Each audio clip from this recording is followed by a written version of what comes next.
गोदातीरी ज्ञान पर्वणी घेऊन उत्सव आला, गोदातीरी ज्ञान पर्वणी घेऊन उत्सव आला. वसंत व्याख्यानमाला ही वसंत व्याख्यानमाला, वसंत व्याख्यानमाला आली वसंत व्याख्यानमाला. मुहूर्त मेढ गोरानडे न्यायमूर्तींनी रोवली, जोड त्याला वझेराव साहेबांची मग लाभली. कुसुमांच्या या गावामध्ये, कुसुमांच्या या गावामध्ये ज्ञान यज्ञ पेटला, कुसुमांच्या या गावामध्ये ज्ञान यज्ञ पेटला. वसंत व्याख्यानमाला ही वसंत व्याख्यानमाला, वसंत व्याख्यानमाला आली वसंत व्याख्यानमाला. पुष्प गुंफिले सुंदर पहिले वाचस्पती भिडेनी, ज्ञान कुंभ तो प्राशन केला पुण्यवान लोकांनी. परंपरेला जगद्गुरूंचा, परंपरेला जगद्गुरूंचा आशीर्वाद लाभला, परंपरेला जगद्गुरूंचा आशीर्वाद लाभला. वसंत व्याख्यानमाला ही वसंत व्याख्यानमाला, वसंत व्याख्यानमाला आली वसंत व्याख्यानमाला.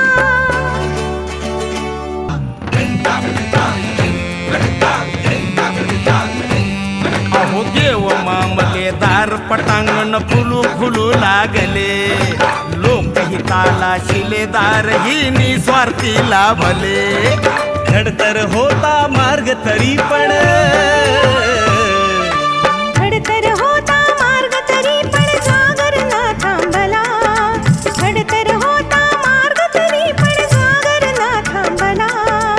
वसंत व्याख्यानमाला ही वसंत व्याख्यानमाला, वसंत व्याख्यानमाला आली वसंत व्याख्यानमाला. गांधी नेहरू सरोजिनी अंधोंडो केशव कर्वे, स्वप्न दिले स्वातंत्र्यवीरांनी स्वतंत्रतेचे नवे. स्वरलतिकेचा स्वरसागर हा, स्वरलतिकेचा स्वरसागर श्री गोदेला भेटला. वसंत व्याख्यानमाला ही वसंत व्याख्यानमाला, वसंत व्याख्यानमाला आली वसंत व्याख्यानमाला. आचार्यात्रे हिंदुहृदय सम्राट धडाडून गेले, विचारवंतांच्या प्रतिभेचे दर्शन येथे घडले. प्रबोधनाच्या नव्या युगाचा, प्रबोधनाच्या नव्या युगाचा पुरस्कार हा झाला, प्रबोधनाच्या नव्या युगाचा पुरस्कार हा झाला. वसंत व्याख्यानमाला ही वसंत व्याख्यानमाला, वसंत व्याख्यानमाला आली वसंत व्याख्यानमाला.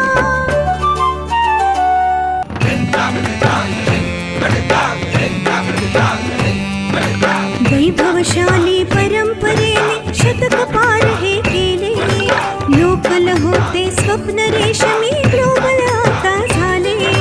कला गुणांचा संस्कारांचा, कला गुणांचा संस्कारांचा मंगलमय सोहळा, कला गुणांचा संस्कारांचा मंगलमय सोहळा. वसंत व्याख्यानमाला ही वसंत व्याख्यानमाला, वसंत व्याख्यानमाला आली वसंत व्याख्यानमाला.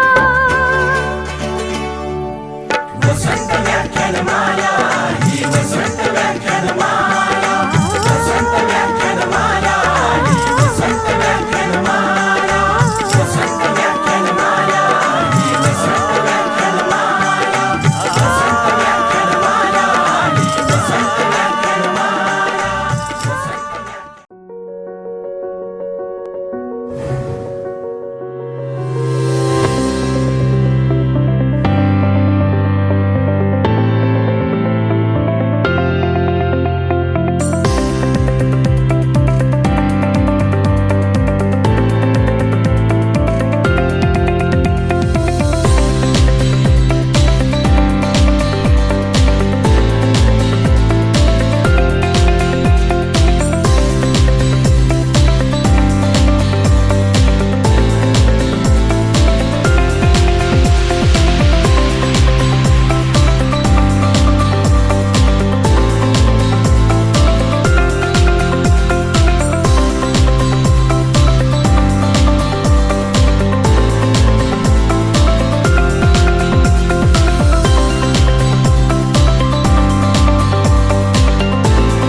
जिथं माती शुद्ध आहे, जिथं प्रत्येक पान एक गोष्ट सांगते, आरोग्याची खरी सुरुवात तिथंच होते.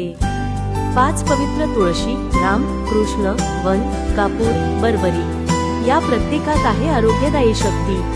127 वर्षांची परंपरा आणि आयुर्वेदाचा अनुभव आता तुमच्या कपात. पवित्र मातीपासून तुमच्या अंतर्मनापर्यंत सपट निरावी पंचतुळशी.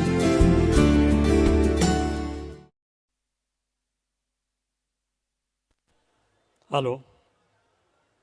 वसन व्याख्यानमालेचं 102व्या वर्षातलं आजचं हे 14वं पुष्प. हे पुष्प गुंफण्यासाठी आपल्यामध्ये सांगली जिल्ह्यातील विटा येथून सन्माननीय अभय भंडारी साहेब आलेले आहेत. मी त्यांना व्यासपीठावर येण्याची विनंती करतो. त्याचबरोबर आजच्या व्याख्यानाचे प्रायोजक स्वर्गीय पंडितराव खैरे यांचे सुपुत्र योगेश खैरे, त्याचबरोबर योगेश हिरे यांनाही व्यासपीठावर येण्याची विनंती करतो.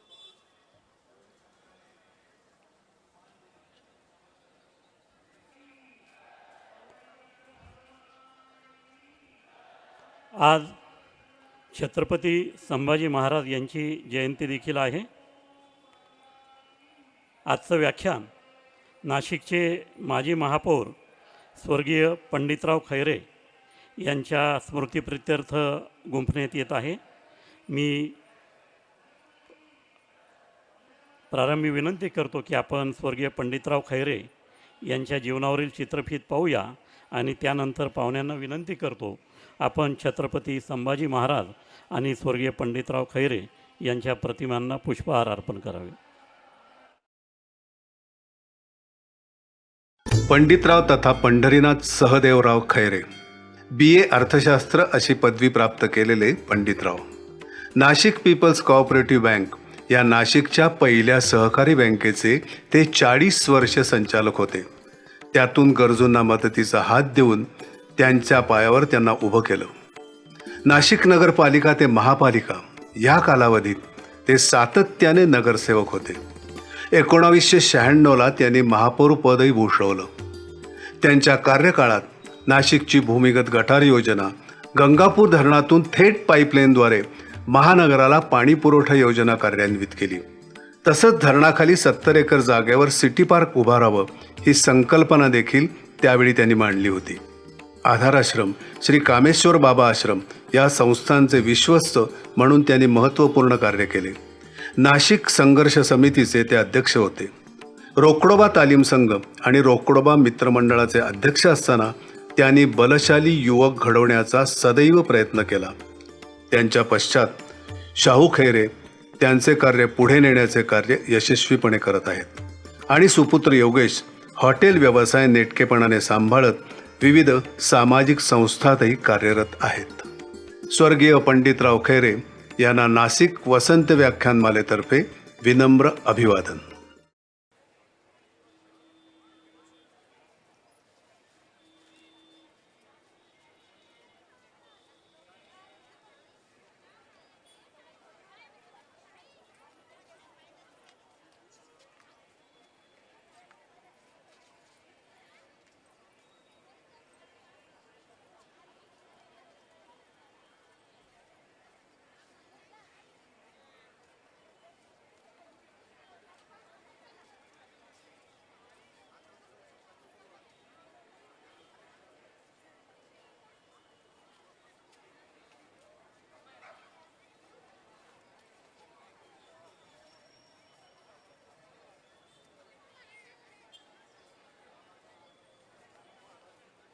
आजचे वक्ते सन्माननीय अभय भंडारी यांचा परिचय आपण चित्रफितीच्या माध्यमातून जाणून घेऊया. अभय देवीदास भंडारी, प्रसिद्ध वक्ते व पर्यावरणप्रेमी. अभय भंडारी यांचे प्राथमिक व माध्यमिक शिक्षण धुळ्यात झाले. त्यानंतर उच्च माध्यमिक शिक्षणासाठी त्यांनी पुण्याच्या सरस्वती मंदिर प्रशालेत व महाविद्यालयीन शिक्षण SP कॉलेज पुणे इथून घेतले. त्यानंतर धुळ्याच्या शासकीय तंत्रनिकेतनमधून मेकॅनिकल इंजिनिअरिंगचे शिक्षण घेतले. त्यानंतर साधारण 1984च्या सुमारास पुण्यात बांधकाम व्यवसायात पदार्पण केले. पुढे व्यवसायाच्या निमित्ताने सांगली जिल्ह्यातील विटा या गावी आले आणि तिथेच स्थायिक झाले. व्यवसाय वाढत होता. जवळपासच्या भागात एक नामांकित व्यावसायिक म्हणून सन्मान मिळत होता. 1996 साली त्यांची भेट राजीव दीक्षित यांच्याशी झाली. राजीव दीक्षित हे स्वदेशी या विषयावर देशभर व्याख्याने देत जनजागरण करत होते. आझादी बचाव आंदोलन नावाची एक संघटना त्यांनी स्थापन केली होती. त्यांच्या संपर्कात आल्यावर अभय भंडारी यांनी स्वदेशी इतिहास, भारतीय कृषी व्यवस्था, पर्यावरण, संस्कृती, अर्थकारण, ब्रिटिश पूर्व, ब्रिटिशकालीन व स्वातंत्र्योत्तर भारतीय व्यवस्था यांचा नव्याने अभ्यास सुरू केला. अभयजींना अध्यात्मविषयक पुस्तके वाचण्याची लहानपणापासूनच आवड होती. स्वामी विवेकानंद त्यांचे आराध्य दैवत होते. राजीव दीक्षितांच्या संपर्कात आल्याने त्यांनी स्वदेशी या विषयावर व्याख्याने द्यायला सुरुवात केली. त्यावेळी अमेरिकेने कडुनिंबावर पेटंट करण्याचा प्रयत्न केला होता. त्याला प्रत्युत्तर म्हणून कडुनिंबाच्या कीटकनाशक म्हणून गुणवत्तेचा त्यांनी अभ्यास केला. कडुनिंबाची मोठ्या प्रमाणावर लागवड व्हावी म्हणून कडुनिंबाच्या रोपांची नर्सरी सुरू केली. जवळपासच्या गावांमध्ये रोज एक व्याख्यान कडुनिंबावर द्यायचे आणि जमलेल्या शेतकऱ्यांना कडुनिंबाची रोपे मोफत द्यायची असा उपक्रम त्यांनी सुरू केला. त्यानंतर 2003 मध्ये खूप मोठा दुष्काळ पडला. चाऱ्याअभावी देशी खिलार गोवंशाची जनावरे कत्तलखान्यात जाऊ नयेत म्हणून त्यांनी त्यांच्या मित्रांसोबत विट्यात विनाअनुदान गोशाळा सुरू केली. त्यात गोवंशाची 56 जनावरे होती. तिथे पडलेल्या शेणापासून गोवऱ्या तयार करणे आणि विट्यातील कोणती व्यक्ती निधन पावली तर एक पोतं देशी गाईच्या शेण्या देण्याचा उपक्रम त्यांनी अनेक वर्षे चालवला. 2003 मध्ये विट्याजवळच्या गारडी या गावी अर्ध्या एकरात 450 झाडांची लागवड करून त्यांनी सलाईनच्या बाटलीतून पाणी देऊन त्यांना जगवले. तिथे ना पाणी होते ना वीज होती आणि दूर दूरपर्यंत फक्त ओसाड, खडकाळ, माळरान. अशा परिस्थितीत ती झाडे जगवून पुढे 3.5 एकर माळरानावर 2000हून अधिक वृक्ष लागवड केली. त्याचं संवर्धन केलं. त्यामध्ये प्रामुख्याने कडुनिंब, वड, पिंपळ, बेल, कवट, आवळा, सागवान, बांबू, अर्जुन, उंबर, करंज, गुळभेंडी, मोगली एरंडी, अंजीर अशी साधारण 70 प्रकारची झाडे आहेत. 30 टनहून अधिक कोरफड आहे. बांधावर गायपात आणि बांबू आहे. हे सगळं टँकरच्या पाण्याने केलं आहे. आता 22 वर्षांनी तिथे जंगल निर्माण झाले आहे. त्याला त्यांनी स्वामी विवेकानंद प्राणवायू उद्यान असे नाव दिले आहे. स्वदेशी या विषयापासून सुरू झालेल्या त्यांच्या व्याख्यानांचे विषय पुढे स्वामी विवेकानंद, योगी अरविंद, आद्य शंकराचार्य, भगवान रमण महर्षी, जे कृष्णमूर्ती, रामायण, महाभारत, छत्रपती शिवाजी महाराज, आर्य चाणक्य, आई, संत परंपरा, मोक्षगुंडम विश्वेश्वरय्या, अर्थकारण, निसर्ग, पर्यावरण, इतिहास, भारतीय कृषी व्यवस्था, भारताचा स्वर्णिम इतिहास आणि देशाची सद्यस्थिती, शेती, चिंता आणि चिंतन अशा असंख्य विषयांवर त्यांनी महाराष्ट्रभर 2000हून अधिक व्याख्याने देऊन समाज घुसळून काढला. या योगदानाबद्दल त्यांना व्यसनमुक्त युवक संघाकडून छत्रपती संभाजी महाराज यांच्या स्मृतिप्रित्यर्थ दिल्या जाणाऱ्या पुरस्काराने सन्मानित केले गेले. त्यानंतर शिवम आध्यात्मिक प्रतिष्ठान कराड यांच्याकडून सुंदरलाल बहुगुणा यांच्या स्मृतिप्रित्यर्थ दिल्या जाणाऱ्या वृक्षमित्र पुरस्काराने सन्मानित करण्यात आले. हा पुरस्कार ज्येष्ठ पर्यावरणवादी राजेंद्र सिंह राणा यांच्या हस्ते देण्यात आला. तसेच किर्लोस्करवाडी येथील प्रतिष्ठित वसुंधरा सन्मान पुरस्कार देखील त्यांना मिळाला आहे. 2022 साली त्यांनी लिहिलेले हिंदू जीवनदृष्टी हे पुस्तक व्यसनमुक्त युवक संघ या वारकरी संप्रदायातील संघटनेने प्रकाशित केले. हे पुस्तक हिंदू धर्म नेमका काय आहे, आपली संस्कृती काय, भगवद्गीता, योग वासिष्ठ ते अगदी दासबोध हे ग्रंथ आजच्या आपल्या समस्यांवर काय उपदेश करतात, तंत्रज्ञानाच्या युगात आपण धर्माकडे कोणत्या दृष्टिकोनातून पाहायला हवं, हिंदू म्हणून आपली जीवनशैली शतकानुशतके कशी होती, आपल्या आजच्या उपजत प्रेरणांमध्ये धर्माच्या संस्कारांचा किती प्रभाव आहे, आपल्याला धर्मसूत्रांचे किती आकलन आहे, मनुष्य, प्रकृती आणि ईश्वर यांचा परस्पर संबंध अशा अनेक गोष्टींवर हा ग्रंथ प्रकाश टाकतो. हा ग्रंथ अगदी नाममात्र अशा 100 रुपये श्रद्धामूल्यामध्ये व्यसनमुक्त युवक संघाने उपलब्ध केला आहे आणि तो महाराष्ट्रभर हव्या त्या ठिकाणी पोहोचवण्याची सोय देखील केली आहे. श्री अभय भंडारी यांची अनेक व्याख्याने यूट्यूबवर उपलब्ध आहेत. आजचे वक्ते सन्माननीय अभय भंडारी यांचा व्याख्यानमालेच्या वतीनं सत्कार करण्यासाठी मी आमचे सुप्रसिद्ध छायाचित्रकार राजा पाटेकर यांना व्यासपीठावर आमंत्रित करतो.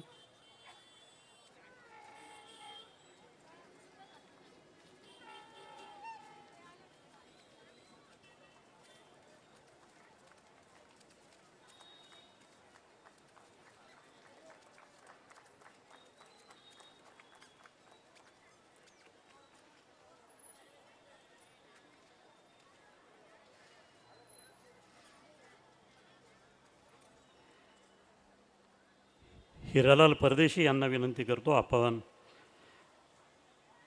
योगेश खैरे यांचा सत्कार करावा.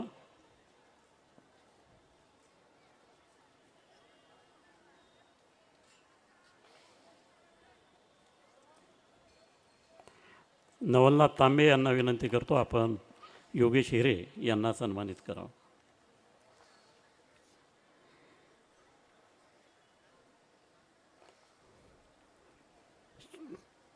दरवर्षी आपण 14 मे रोजी छत्रपती संभाजी महाराज जयंतीनिमित्ताने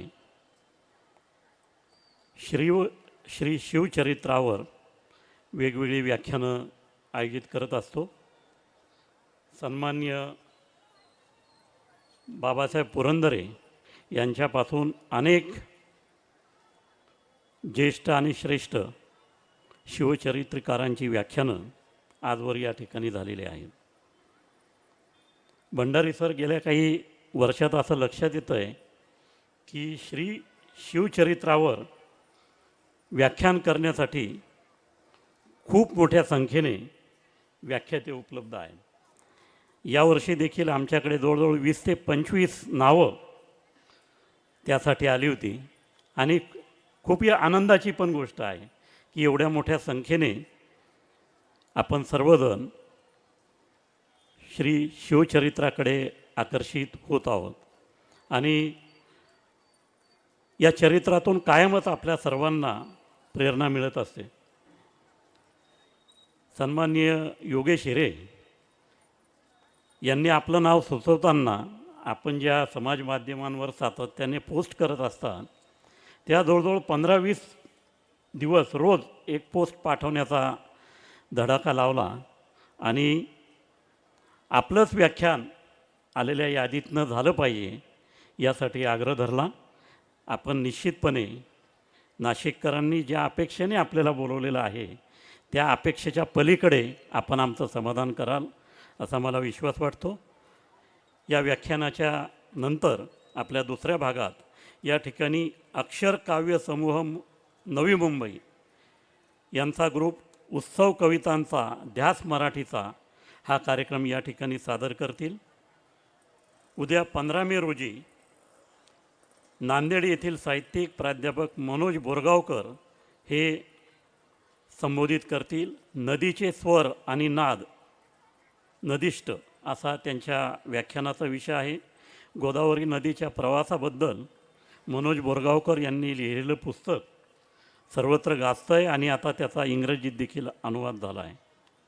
दुसऱ्या सत्रामध्ये सिम्फनी कराओके क्लब प्रस्तुत इमॉर्टल बर्मन्स हा गाण्यांचा कार्यक्रम नमिता राजहंस आणि प्रशांत चंद्रात्रे सादर करतील. 16 मे रोजी महाराष्ट्राची माजी उपमुख्यमंत्री छगन भुजबळ यांचं या ठिकाणी भाषण होईल. जातीय जनगणना आणि आरक्षण हा त्यांच्या व्याख्यानाचा विषय आहे. दुसऱ्या सत्रामध्ये संतोष फासाटे प्रस्तुत एव्हरग्रीन हिट्स हा कार्यक्रम अविनाश देवरुखकर, राजू पवार व सहकारी सादर करतील. 17 मे रोजी अत्यंत उपयुक्त असं व्याख्यान आहे उन्मेष वाघ यांचं, जे जवाहरलाल नेहरू पोर्ट ॲथॉरिटी मुंबईचे अध्यक्ष आहेत. वाढवण बंदर एक कल्पवृक्ष असा त्यांचा अतिशय आकर्षक आणि उपयुक्त विषय आहे. दुसऱ्या सत्रामध्ये प्रजापिता ब्रह्माकुमारी ईश्वरीय विश्वविद्यालय प्रस्तुत भक्तिगीतांचा कार्यक्रम या ठिकाणी होईल. हा कार्यक्रम सादर करण्यासाठी माउंट आबू येथून नितीन कुलकर्णी हे येणार आहेत. 18 मे रोजी माधव दाबके ज्यांनी 48 देशांमध्ये उद्योग क्षेत्रात काम केलं आहे ते आपल्याशी संवाद साधतील. पिरॅमिडच्या तळाशी नवोन्मेष आणि उद्योजकता निर्माण करा हा त्यांच्या व्याख्यानाचा विषय आहे. दुसऱ्या सत्रात जयंत चांदवडकर व वासुदेव वंजारी या ठिकाणी सुरीला सफर हा कार्यक्रम सादर करतील. 19 मे रोजी जपान येथून आनंद सागर शिराळकर आणि 20 मे रोजी जपान येथीलच सुनील कुलकर्णी हे येणार आहेत आणि जपान आणि भारतामध्ये व्यवहार वाढविण्याच्या कशा संधी आहेत आणि आपल्या तरुणांना जपानमध्ये काम करण्याच्या कशा संधी आहेत याविषयी मार्गदर्शन करणार आहेत. 21 मेपासूनचे कार्यक्रम पत्रिका देखील या ठिकाणी उपलब्ध आहे, आपण ती जरूर घ्यावी. आपल्या उदार देणगीवर व्याख्यानमालेचा हा उपक्रम सुरू असतो. या ठिकाणी आपण QR कोड लावलेले आहेत. आपण त्या QR कोडच्या माध्यमातून संस्थेच्या बँक खात्यामध्ये आपली देणगी निश्चितपणे पोहोचवू शकता. आपल्या सर्वांचं तसेच ऑनलाईन हा कार्यक्रम बघणाऱ्या आणि केबल TV वर या व्याख्यानाचा आनंद घेणाऱ्या सर्व श्रोत्यांचं मी मनपूर्वक स्वागत करतो. छत्रपती संभाजी महाराज यांना आपल्या सर्वांच्या वतीनं आदरांजली अर्पण करून थांबतो. अभय भंडारी यांना विनंती करतो, श्री शिवचरित्रातून आम्ही काय शिकलो या विषयावर आम्हाला संबोधित करावं. धन्यवाद. नमस्कार.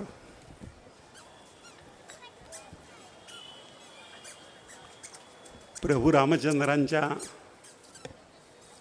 पवित्र पदस्पर्शाने पावन झालेली ही दंडकारण्याची प्राचीन भूमी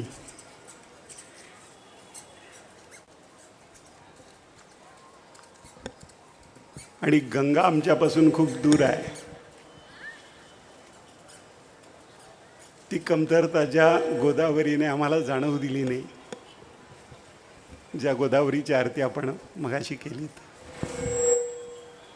त्या परमपावन गोदावरीचा काठ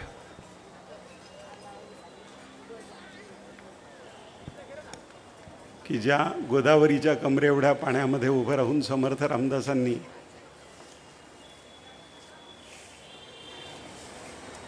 गायत्री मंत्राचं पुरस्चरण केलं, अपार साधना केली. आणि आम्हाला दैवत जे हवं आहे ते सामर्थ्य संपन्न, शस्त्रसज्ज, न्याय आणि नीतीचा आधार वाटावा असं पाहिजेलं आहे. याकरता जे लिखाण समर्थांनी केलं, असा हा सगळा परिसर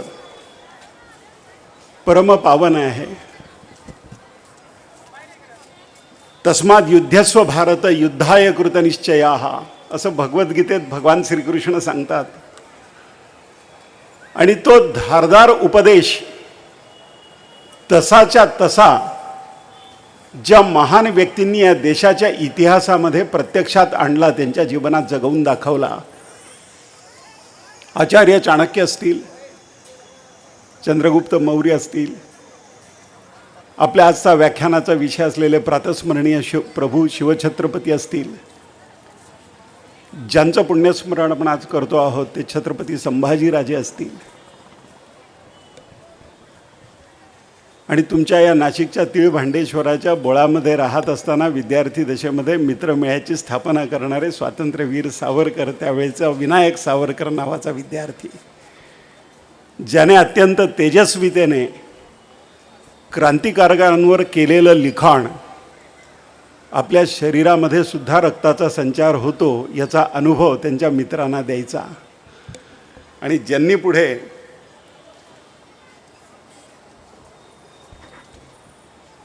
हे हिंदू शक्ती संभूत दीप्तितम तेजा या चरणापासून प्रारंभ करून हे हिंदू नृसिंहा प्रभो शिवाजी राजा या पद्धतीने शिवाजी राजांचं चिंतन केलं.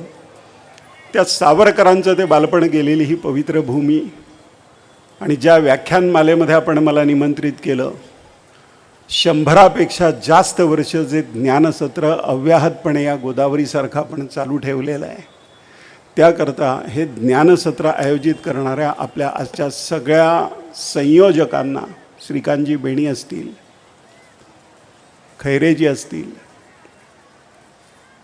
हिरेसाहेब असतील, त्यांचे सर्व सहकारी असतील आणि या व्याख्यानमालेला उपस्थित राहणारे वर्षानुवर्ष ज्यांनी आपली ज्ञानाकांक्षा या श्रुतींनी ज्ञान ग्रहण करून प्रगल्भ केलेली आहे असे सगळे श्रोते, आपणा सगळ्यांना मी मनापासून वंदन करतो आणि आजच्या या विषयाला प्रारंभ करूया. छत्रपती शिवाजी राजांकडून आपण काय शिकलो असा आपला आजचा व्याख्यानाचा विषय आहे. साधारणपणे शिवचरित्रावर जे व्याख्यान होतं ते शिवचरित्रातल्या वेगवेगळ्या घटनांचं रसभरीत वर्णन या पद्धतीचं व्याख्यान होतं. शिवाजी राजांच्या पराक्रमाचं वर्णन आहे, अफजलखान भेटीचं वर्णन आहे, शाहिस्तेखानाची बोटं छाटल्याचं वर्णन करतात, पावनखिंडीचा रणझुंजार कशा पद्धतीने बाजीप्रभूंनी पावनखिंड अडवली, सिद्धी जौहराचं 3000पेक्षा जास्त सैन्य कशा पद्धतीने अडवलं आणि शिवाजीराजे विशाळगडावर पोचल्यानंतर तोफांचा आवाज झाल्यानंतर स्वतःचं प्राणोत्क्रमण त्यांनी कसं केलं. अशा अनेक रोमांचकारक कथा शिवचरित्रामध्ये घडलेल्या ज्या आहेत त्याचं वर्णन शिवचरित्रकार करतात.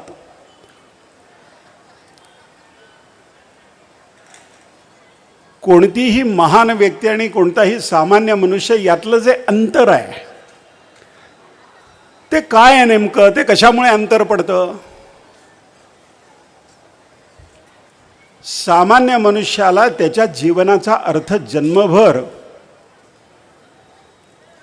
बरे वाईट अनेक अनुभव घेऊन सुद्धा जीवनाचा अर्थ त्याला समजत नाही नीट. आणि जीवनाचं उद्दिष्ट काय आहे हे ठरवण्यामध्ये त्याच्या बऱ्याचशा आयुष्याचं मौल्यवान कालखंड जो आहे तो खर्ची पडतो, पण त्याला जीवनाची दिशा कळत नाही. महान लोकांना त्यांच्या बालपणीच जीवनाचा अर्थ बऱ्यापैकी समजतो आणि आपल्या जीवनाचा उद्देश काय आहे हे कळतं आणि जीवनामध्ये काळ किती मौल्यवान आहे मानवी जीवनामध्ये याचं आकलन ज्यांना होतं आणि त्या आकलनाच्या प्रकाशात स्वतःचं जीवन व्यतीत करणारे जे लोक आहेत ते महान होतात एकाच जन्मामध्ये. एकाच जन्मात त्यांच्या जीवनकालातच त्या व्यक्ती चालती फिरती दंतकथा होतात समाजाच्या दृष्टीने. इतका त्यांच्या गुणवत्तेचा क्रमविकास मोजक्या आयुष्यात त्या लोकांनी केलेला आहे. तर त्यामुळे या महान लोकांच्या चरित्राकडे, महान व्यक्ती ज्या आपल्या परंपरेत होऊन गेल्या त्यांच्या जीवनाकडे पाहताना निव्वळ रंजक कथा ऐकतोय या जाणीवेतनं न पाहता त्यांच्या जीवनातनं आपल्याला आज वर्तमान काळामध्ये काय ग्रहण करता येऊ शकेल. इतिहासाचं अध्ययन करण्याची अनेक कारणं आहेत, अनेक दृष्टिकोन आहेत इतिहासाकडे पाहण्याचे. त्यातला एक दृष्टिकोन की आपल्या पूर्वजांनी बदलत्या काळामध्ये या समाजावर आलेल्या संकटांचा बिमोड करण्याकरता काय प्रगल्भता दाखवली, काय लढाऊ वृत्ती दाखवली. त्यांच्या पूर्वजांनी केलेल्या चुका न करता त्यांनी त्यांचं जीवन अत्यंत अर्थपूर्ण पद्धतीने कसं जगवून दाखवलं. त्यांच्या जीवनामधनं या समाजाला पुढची कित्येक शतकं उपयोगाला येईल असा वारसा त्यांनी कुठल्या प्रकारे दिला, हा एक इतिहासाकडे पाहण्याचा दृष्टिकोन आहे. इतिहासामध्ये आपले पूर्वज काय चुकले की जी चूक आपण आत्ता करता कामा नये या दृष्टिकोनाने इतिहासाकडे पाहिलं पाहिजे आहे. एक प्रेरणा म्हणून इतिहासाकडे आपण पाहतोच सगळे, पण प्रेरणा म्हणून इतिहासाकडे आणि या महान व्यक्तींच्या जीवनचरित्राकडे पाहताना ती प्रेरणा नुसती शब्दात सांगितली आणि ऐकली या पद्धतीची नसून ती प्रत्यक्ष जगण्याची प्रेरणा का होत नाही आहे हा अंतर्मुख आमच्या चिंतनाचा विषय असायला हवा असं मला वाटतं. आपण त्यावर चिंतन केलं पाहिजे आहे. कोणत्याही महान व्यक्ती जर आपण घेतल्या, अगदी प्रभू रामचंद्र असतील, भगवान श्रीकृष्ण असतील, महर्षी वेदव्यास असतील, आद्य शंकराचार्य असतील, छत्रपती शिवाजी राजे असतील, स्वामी विवेकानंद असतील, आमचे क्रांतिकारक असतील, या सगळ्या महान लोकांनी त्यांचं जीवन जगताना जे जे काही महान कार्य केलं, मानवी बुद्धी स्तिमित होईल इतकं अफाट काम ज्यांनी करून दाखवलंय एकाच आयुष्यामध्ये, मोजक्या आयुष्यामध्ये, अशा लोकांच्या जीवनाचं, त्यांचं जे विचारदर्शन आहे, त्यांच्या चरित्रामध्ये आम्हाला जे ज्ञान त्यांना उपलब्ध होतं, जी जीवन जगण्याची सूत्र आम्हाला उपलब्ध होतात, त्या सूत्रांचं, त्यांच्या जीवनचरित्राचं, त्यांनी आमच्याकरता जो ज्ञानाचा वारसा मागे ठेवला आहे त्याचं चिंतन करताना आपल्याला असं दिसतं की त्यातला काही भाग असा आहे की तो त्या काळाशी सुसंगत होता, त्या काळाची जी जरुरी होती त्या पद्धतीने त्यांचं वर्तन होतं. त्या काळाचा प्रभाव त्यांनी घेतलेल्या त्या त्या वेळच्या निर्णयांवर दिसतो आपल्याला, त्यांच्या व्यक्तिमत्वावर दिसतो. हा एक त्या काळाशी सुसंगत असलेला त्यांच्या जीवनातला काही भाग. आणि दुसरा एक भाग आपल्याला दिसतो, तो असा दिसतो की ते कालातीत आहे.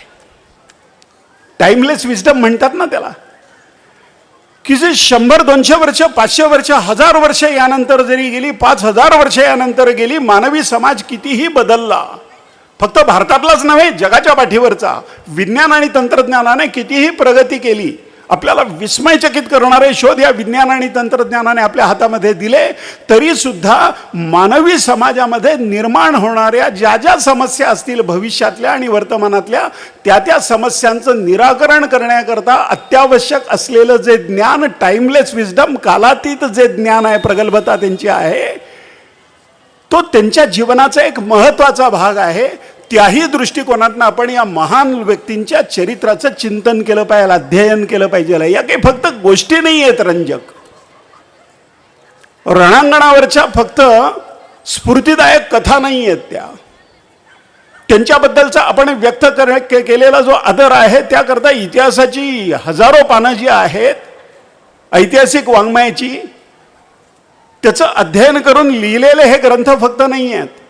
या ग्रंथांमध्ये त्यापेक्षा जास्त असं काहीतरी मौलिक आहे की जे आपल्या समाजाला आज वर्तमान काळामध्ये उपयुक्त ठरेल आणि भविष्यात सुद्धा उपयुक्त ठरेल, अनंत काळपर्यंत उपयुक्त ठरेल. असं टाइमलेस विजडम त्यांच्या जीवनात जे दिसतं, त्यांच्या चरित्रात जे दिसतं, त्यांच्या निर्णय क्षमतेमध्ये जे दिसतं, त्यांच्या वर्तनातनं जे दिसतं, त्यांच्या आचार आणि विचारातनं जे दिसतं, त्याचं अध्ययन करणं हा इतिहासाकडे पाहण्याचा एक अत्यंत मौलिक दृष्टिकोन आहे असं मला वाटतं. या दृष्टीने आपण इतिहासाकडे बघायला हवं आहे. ती काही करमणूक नाही आहे 2 घडीची. छत्रपती शिवाजी राजांच्या इतिहासाकडे पाहताना आपण अनेक प्रकारे पाहू शकतो.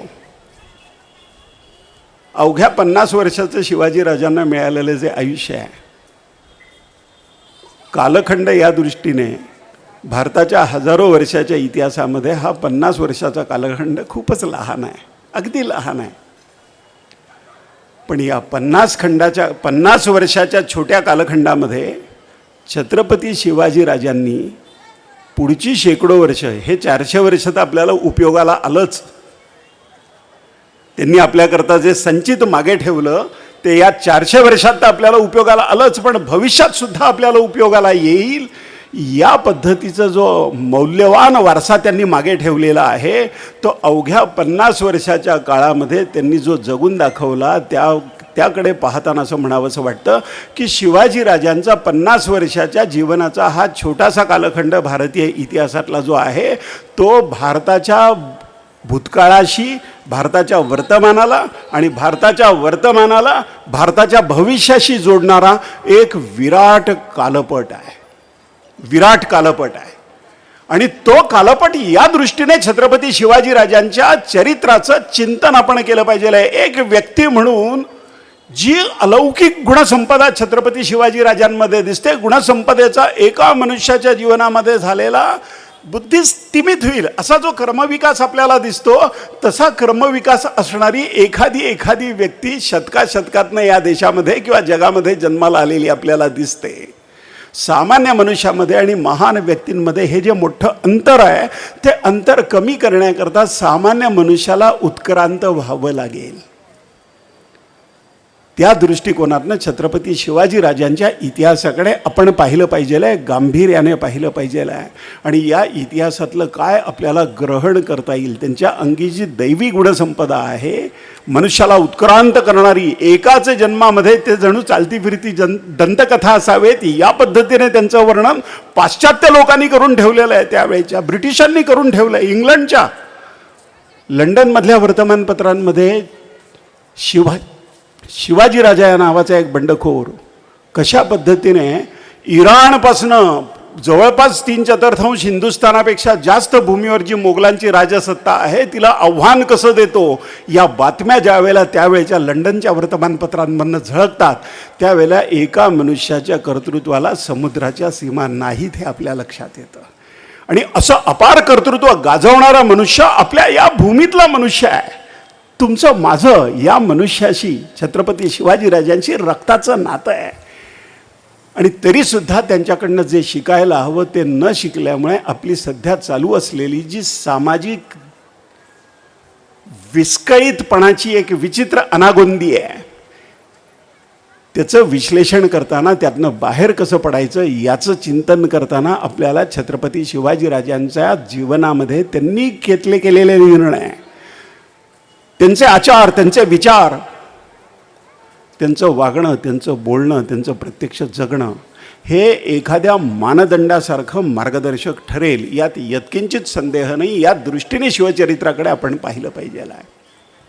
आपण काय काय पाहू शकतो शिवाजीराजांच्या जीवनामध्ये, आपण काय काय पाहू शकतो यापेक्षा अगोदर, याच्या अगोदर मी आपल्याला एक असं सांगेन की आपल्या भारतीय परंपरेमध्ये, भारतीय ज्ञान परंपरेमध्ये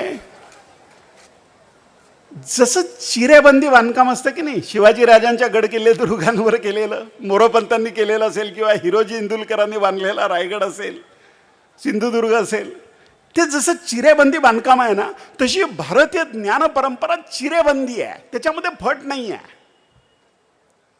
अत्यंत अचूकतेने त्यांनी केलेलं मानवी सद्गुणांचं वर्णन जे आहे ते भारतीय परंपरेमध्ये आहे, रामायणामध्ये आहे, रामायणाच्या पूर्वीच्या काळामध्ये आहे, रामायणानंतर 2000 वर्षांनी साधारण महाभारताचा कालखंड मानला जातो, त्या महाभारताच्या कालखंडामध्ये आहे. महाभारताच्या कालखंडानंतर आचार्य चाणक्यांच्या कालखंडामध्ये त्याच पद्धतीची मांडणी कौटिल्य अर्थशास्त्र ग्रंथामध्ये आपल्याला दिसते. त्यानंतर त्याच्याही अगोदरच्या काळामध्ये शुक्र नीतिसार नावाचा जो ग्रंथ आहे त्या ग्रंथाच्या आधाराने केलेली मांडणी दिसते, नीतिशास्त्राची केलेली मांडणी दिसते, अनेक नीतिशास्त्रावरचे ग्रंथ दिसतात, राजतंत्रावरचे ग्रंथ दिसतात. रणांगणावर जे युद्ध होतं त्या युद्धाला 64 कलांपैकी एक कला, युद्धकला हे मानणारी भारतीय परंपरा जी आहे ती या सगळ्या हजारो वर्षाच्या ज्ञान परंपरेचं एक चिरेबंदी, एखादी वास्तू असावी ना, त्या पद्धतीचं एकत्रित वर्णन या सगळ्या परंपरेचं आपल्या भारतामध्ये हजारो वर्ष वेगवेगळ्या ग्रंथांमधनं चालत आलेलं आहे, ज्याचं प्रत्यक्ष प्रत्यंतर, ज्याचं प्रमाण आपल्याला शिवचरित्रामध्ये बघायला मिळतं. या दृष्टिकोनातनं एक महत्त्वाची गोष्ट आपल्याला सांगावीशी वाटते की एखाद्या मनुष्याच्या अंगी जी गुणसंपदा आहे त्यातली दैवी गुणसंपदा काय आहे, ज्याला ईश्वरी गुण मानावेत असे गुण काय आहेत, आणि ते लोक महान झाले आणि दानवांच्या अंगी असावे असे अवगुण ज्यांच्या अंगी आहेत त्यांचा तिरस्कार आम्ही करतो, त्यांचं स्मरण आम्ही करत नाही.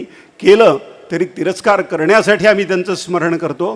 त्यांची नावं आपल्या मुलांना, अपत्यांना भारतामध्ये कुणीही देत नाही. इतका नकारात्मक त्यांचं आभामंडल आहे. आणि दैवी गुणसंपदा यांच्याकडे आहे, त्यांचं सकारात्मक आहे आभामंडल. देवतांच्या मागे दाखवतात ना ते प्रभावळ्याशी, प्रकाशमान असा चेहरा त्यांचा दाखवतात देवतांचा. प्रभामंडल, आभामंडल म्हणतात ते, ऑरा. तो किती सकारात्मक आहे या लोकांचा, आणि तो सकारात्मक कशामुळे आहे, त्या दैवी गुणसंपदेमुळे आहे. ती तत्व दैवी गुण आत्मसात केल्यामुळे आहेत, ते प्रत्यक्ष जीवनात उतरवल्यामुळे आहेत. त्या प्रकाशामध्ये स्वतःचं जीवन हे लोक जगले म्हणून आहेत. आणि याचं वर्णन श्रीकृष्णाने अर्जुनाला भगवद्गीतेमध्ये दैवासुर गुणसंपद विभाग जो आहे या नावाचा जो अध्याय आहे त्या अध्यायामध्ये अर्जुनाला सांगितलंय की अर्जुना हे दैवी गुण आहेत. काय काय दैवी गुण आहेत? अभयम, सत्व, संशुद्धी, ज्ञान, योग, व्यवस्थिती, दानम, दमश्च, यज्ञश्च, स्वाध्याय, तप, आर्जवम, अहिंसा, सत्यम, अक्रोध, त्यागः, शांती, अपैशुनम, दयाभूतेषु, अलोलुप्त्वम, मार्दवम, रीहि, अचापलम, तेज, क्षमा, धृती, शौच, संतोष, नातिमानिता, भवंती संपदम दैवीम अभिजातस्य भारत. अरे अर्जुना, ही दैवी गुणसंपदा अभिजात आहे, उपजत आहे. श्रीकृष्णाने अर्जुनाला दैवी गुणसंपदेचा केलेला उपदेश आणि शिवचरित्र हे समोरासमोर ठेवून बघा, तुम्हाला यातला प्रत्येक गुण शिवचरित्रामध्ये मूर्तिमंत झालेला दिसेल आपल्याला, की जणू त्याने आकार धारण केलेला आहे आणि तो मूर्तिमंत गुण तसाच्या तसा शिवचरित्रामध्ये उतरलेला आहे असं आपल्याला दिसतं. या दृष्टिकोनातनं शिवचरित्राकडे ज्यावेळेला पाहतो त्यावेळेला कुठल्याही एका दैवी गुणाचा एका मनुष्याच्या जीवनामध्ये जर विकास व्हायचा असेल तर तो विकास करण्याकरता प्रयत्नांची किती पराकाष्ठा, काही वर्ष नाही, काही तप नाही, जन्मोजन्मी कशी करावी लागते हे आपल्या लक्षात येतं. छत्रपती शिवाजीराजांच्या जीवनाकडे पाहताना ही दैवी गुणसंपदा त्यांच्यामध्ये जी आलेली दिसते ही अचानक नाही उद्भवलेली, ही आत्मसात केलेली आहे. आणि ही आत्मसात करण्याकरता किंमत मोजावी लागते. ज्ञानाची तुलना, ज्ञानाला ज्ञानाग्नी म्हटलंय भगवद्गीतेत. तो अग्नीसारखा आहे, दाहक आहे, इझी गोईंग नाही आहे, आळशी मनुष्याच्या हाती येणारं नाही आहे, ते सुखासीन मनुष्याच्या हाती लागणारं नाही आहे. प्रयत्नांची पराकाष्ठा करून आरपार ज्या वेळेला स्वतःशी संघर्ष करण्याची आणि या जगाशी संघर्ष करण्याची दुर्दम्य इच्छाशक्ती, मृत्यूच्या छातीवर पाय देऊन पलीकडे निघून जाण्याची जबरदस्त महत्त्वाकांक्षा ज्या लोकांमध्ये असते ते ही दैवी गुणसंपदा आत्मसात करू शकतात आणि जगू शकतात आणि पुढच्या कित्येक पिढ्यांकरता तो जीवनादर्श म्हणून ज्ञानाचा हा संचय त्यांच्याकरता मागे ठेवून जातात. एक व्यक्ती महान कशावरनं ठरते तर त्या व्यक्तीच्या जीवनकालाच्या नंतर किती शतकं त्या समाजाचा इतिहास त्या व्यक्तीच्या जीवनाने प्रभावित होतो यावर त्या व्यक्तीची महत्ता ठरते, त्या व्यक्तीची उंची ठरते. छत्रपती शिवाजीराजांची जी गुणसंपदा आहे, त्यांची जी उंची आहे, त्यांना आपण हृदयामध्ये जे स्थान दिलेलं आहे, आज 450 वर्षांनंतर सुद्धा आपण त्यांचं जे स्मरण करतो त्या दैवी गुणसंपदेकरता त्यांचं स्मरण करतो. जे टाईमलेस विजडम, जे कालातीत प्रज्ञा त्यांच्याकडे होती, जी त्यांच्या वागण्या बोलण्यामध्ये, आचार विचारामध्ये आणि प्रत्यक्षात जगण्यामध्ये उतरलेली आपल्याला दिसते, त्या दृष्टिकोनातनं आपण ज्या वेळेला पाहतो त्यावेळेला आपलं हृदय भरून येतं आणि आपल्याला त्यांच्याबद्दल अपार आदर वाटायला लागतो. पण तेवढा पुरेसा नाही आहे. आपल्याला त्यांच्याबद्दल ज्या कारणांनी आदर वाटतो त्या कारणांचा विचार करून आपल्या आजच्या व्यवस्थांना तसा आकार आपल्याला देता येईल का, या दृष्टिकोनातनं शिवचरित्राकडे बघायला हवं असं मला प्रामाणिकपणाने वाटतं. छत्रपती शिवाजीराजांनी रायरेश्वरावर ज्या वेळेला प्रतिज्ञा घेतली, ओठावर मिसरूटसुद्धा न फुटलेली अशी त्यांच्या वयाची 10-12 कोवळ्या वयातली मुलं होती आणि अवघ्या 12-13व्या वर्षी शहाजीराजांचा आणि जिजाऊंचा हा लाडका शिवबा त्या रायरेश्वरावर प्रतिज्ञा घेताना स्वतःच्या रुधिराचा, रक्ताचा अभिषेक त्या महादेवाच्या पिंडीवर करत म्हणतो, हे राज्य व्हावे हे तो श्रींची इच्छा, ही ईश्वराची इच्छा आहे की हे ईश्वरी राज्य प्रत्यक्षात येणार आहे.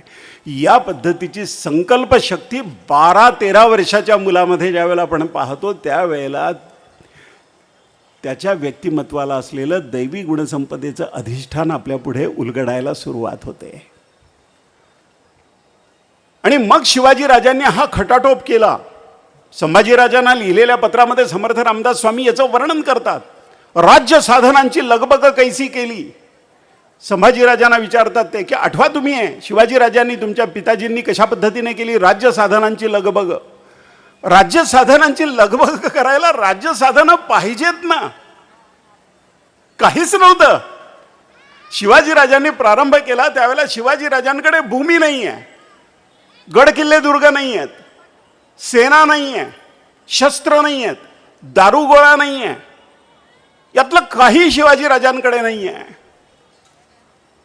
पण शिवाजी राजांकडे आत्मबल आहे,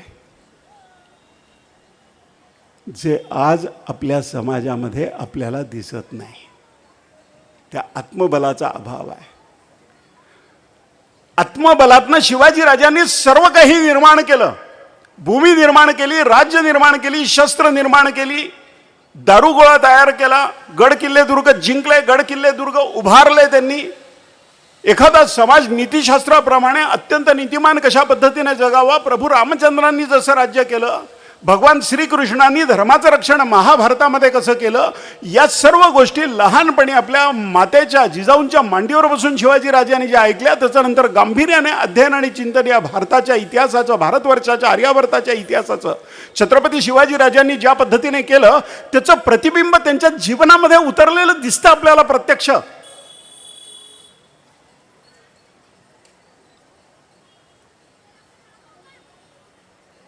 निष्ठा निर्माण केल्या. शिवचरित्राचा सारांश जर काही जाणून घ्यायचा असेल तर त्यांनी शिवाजी राजांच्या कालखंडाच्या अगोदर जवळपास 350-350 वर्ष देवगिरीची यादवांची राजसत्ता लचके तोडून ज्या वेळेला अल्लाउद्दीन खिलजीने पाडली, संपवली, विध्वंस केला, देवगिरीची अखेरची हिंदू राजसत्ता संपली अल्लाउद्दीन खिलजीच्या आक्रमणामध्ये.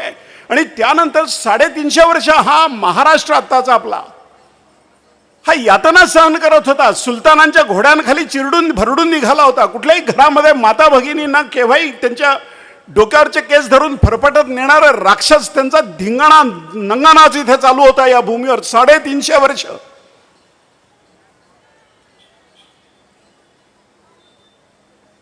वर्षाच्या 12 अमावस्या प्रत्येक दिवशी समोर याव्या, या पद्धतीचा अंधकार 350 वर्ष या महाराष्ट्राने महाभयंकर पद्धतीने शिवाजी राजांच्या जन्माच्या, त्यांच्या कारकिर्दीच्या अगोदर अनुभवला.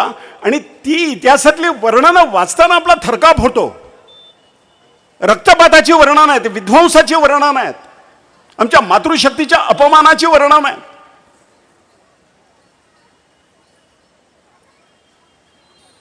त्याला प्रखर विरोध करण्याचं सामर्थ्य नसलेल्या आमच्या अगतिकतेची वर्णनं आहेत, आमच्या पराजयाची वर्णनं आहेत, आमच्या अपमानाची वर्णनं आहेत. आमचं स्वत्व जे आहे त्याचं निर्दालन पायाखाली तुडवून त्यांनी केलं. गाढवाचा नांगर फिरवला होता आदिलशाहीने पुण्यामध्ये आणि त्याला एक फाटकी वहाण बांधली होती की जर आदिलशाहीच्या या सुलतानशाहीच्या विरोधामध्ये कोणी उभा राहिला तर त्याची ही गत करू आम्ही. जिथे गाढवाचा नांगर फिरला होता आणि फाटकी वहाण त्याला टांगली होती, हिंदू राजसत्ता कधी प्रकट होऊ शकत नाही, अस्तित्वात येऊ शकत नाही, हा धाक त्यावेळच्या हिंदू समाजावर महाराष्ट्रात पुण्यात बसवण्याकरता ज्या पद्धतीने आदिलशाहीचा गाढवाचा नांगर फिरला होता, तिथे सोन्याचा नांगर फिरवणारा शिवबा आणि त्याची आई जिजाऊ, इथून प्रारंभ या महाराष्ट्राच्या ऊर्जित अवस्थेला होतो. महाराष्ट्राच्या नव्हे, भारतवर्षाच्या, देशाच्या, भारताच्या.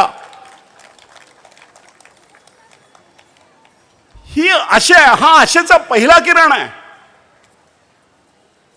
की इथे सोन्याचा नांगर या मनुष्याने फिरवला, बालपणी फिरवला, जिजाऊनी सांगितलं म्हणून फिरवला. दादोजी कोंडदेव त्यांच्या बरोबर आहेत. आपल्या भोवती तयार केले साथीदार. आणि साथीदार तयार करताना मनुष्य घडवणं ही एक अद्भुत गोष्ट आहे. आपण घरोघरी ऐकतो, मुलं ऐकत नाहीत, मुलं ऐकत नाहीत ही आई आणि वडील तक्रार करतात ना, ही घरोघरी ऐकतोय आपण. समाज ऐकत नाही, राजकारणी सांगतात की समाज ऐकत नाही आमचं. समाज म्हणतो राजकारणी आमचं ऐकत नाहीत. कुणीच कुणाचं ऐकत नाही. अशा एका विचित्र स्थितीमध्ये, त्रांगड्यामध्ये आपण आहोत. शिवचरित्राकडे ज्यावेळेला आपण पाहतो त्यावेळेला आपण स्वतःला हा प्रश्न विचारायला हवा की कुठलाही स्वार्थ नसताना,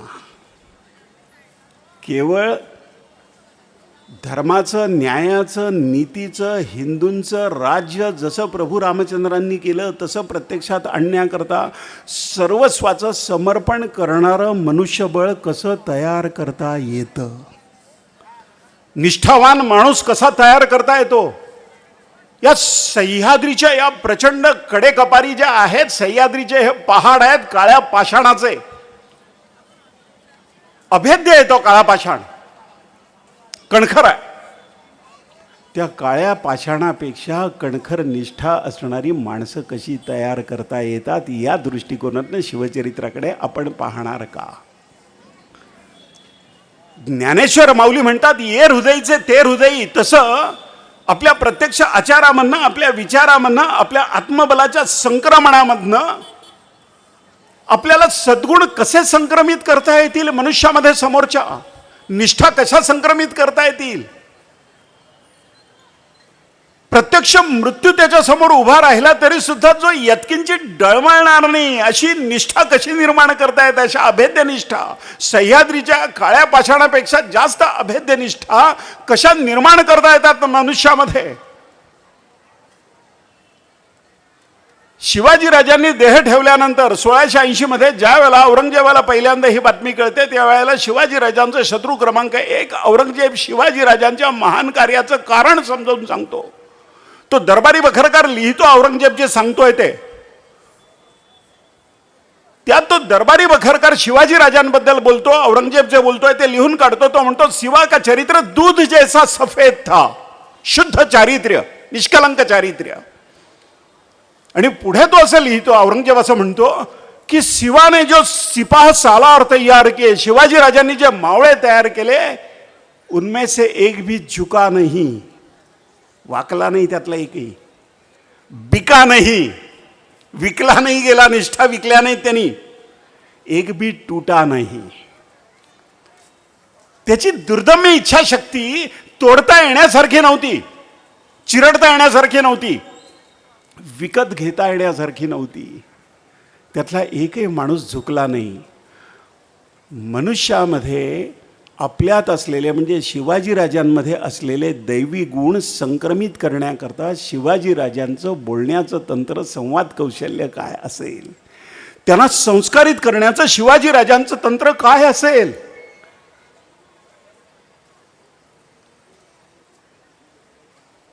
शंभर टक्के प्रामाणिक मनुष्यबळ कसं तयार करायचं शिवाजी राजांनी करून दाखवलं. भ्रष्टाचाराचा गळफास लागलेल्या आमच्या आत्ताच्या सगळ्या व्यवस्था या देशातल्या, समाजातल्या, या व्यवस्था ज्या वेळेला पाहतो त्यावेळेला त्या व्यवस्थेच्या आत असलेल्या आणि व्यवस्था बाहेरनं पाहणाऱ्या प्रत्येक मनुष्याने याचं चिंतन केलं पाहिजे आहे की शिवाजी राजांच्या मावळ्यांचं जे चरित्र, त्यांचं चारित्र्य जे होतं, निष्कलंक शिवाजी राजांसारखंच त्यांचं चरित्र आणि चारित्र्य निष्कलंक होतं, शुद्ध होतं, त्यांच्या निष्ठा अभेद्य होत्या, ते प्रामाणिक होते. यत्किंचित राष्ट्रहिताशी, हिंदवी स्वराज्याच्या हिताशी यत्किंचित तडजोड त्यांच्याकडनं कधी स्वप्नात सुद्धा झाली नाही, जागेपणी सोडूनच द्या.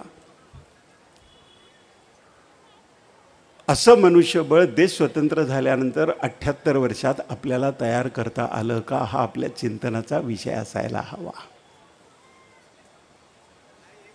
किती टक्के भ्रष्टाचाराच्या बातम्या ज्यावेळेला मी वाचतो त्यावेळेला मला एक गोष्ट कळते की शिवचरित्रामध्ये असं आहे की माणूस एक तर प्रामाणिक असतो किंवा प्रामाणिक नसतो, तो 10% अप्रामाणिक आहे, 15% अप्रामाणिक आहे, असं कधी घडत नाही. एक तर तो चारित्र्य संपन्न असतो, एक तर तो प्रामाणिक असतो, नाही तर अप्रामाणिक असतो.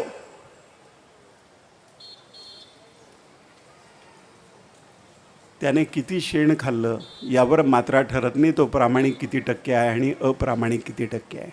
त्याने शेण खाल्लं की तो अप्रामाणिक आहे हा शिक्का त्याच्या कपाळावर नियती मारते. हा समाज जरी त्याच्या पुढे सत्ताधीश असल्यामुळे झुकत असला तरी सुद्धा नियती फार बलवान आहे.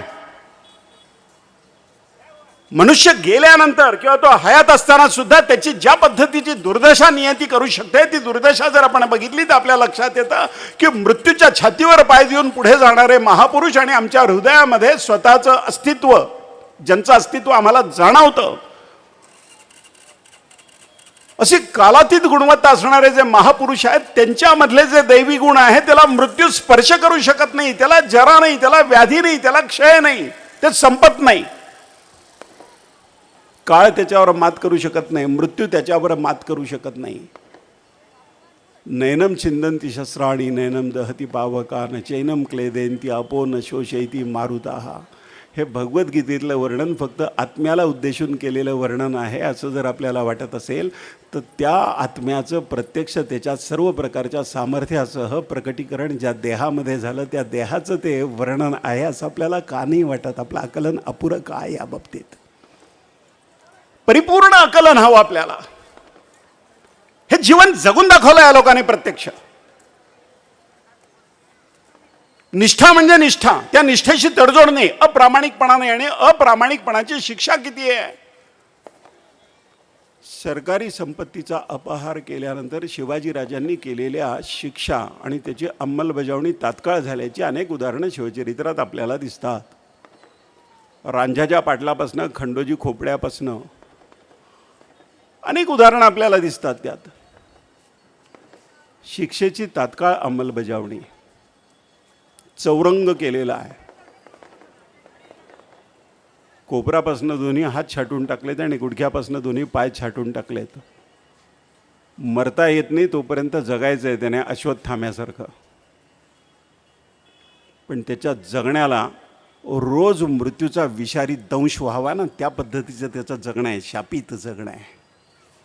त्याचे भुंडे झालेले हात आणि पाय पाहताना समाजाला कळतं की सरकारी संपत्तीचा, शिवाजीराजांच्या हिंदवी स्वराज्याच्या सरकारी संपत्तीचा अपहार केल्यामुळे याला ही शिक्षा झालेली आहे.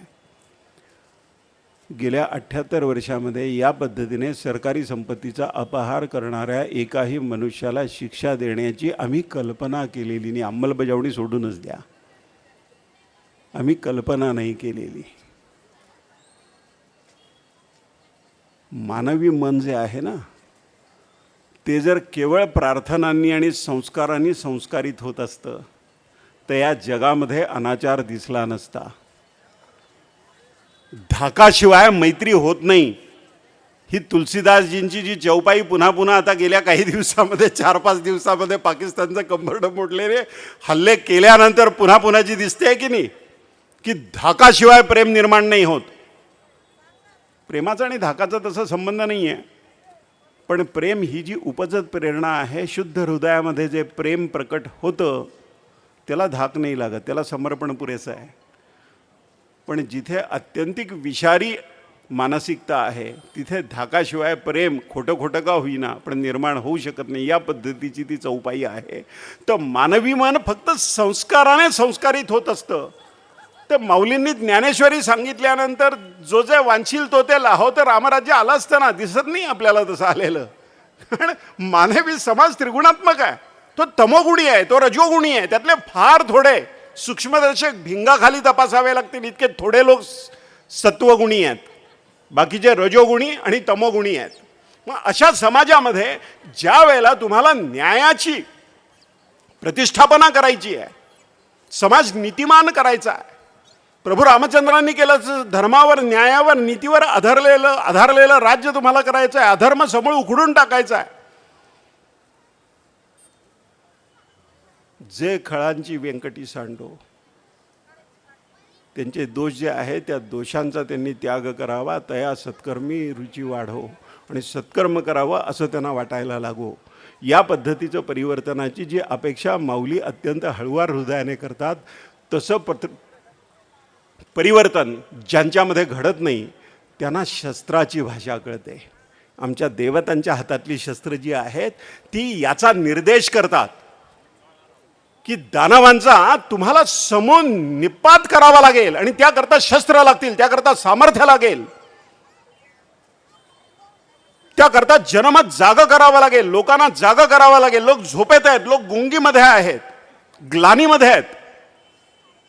थपडा मारून तो समाज जागा करावा लागेल. त्याला त्याच्या स्वत्वाची, त्याच्या अस्मितेची जाणीव करून द्यावी लागेल. त्याच्या रक्ताच्या शुद्धतेची त्याला जाणीव करून द्यायला लागेल.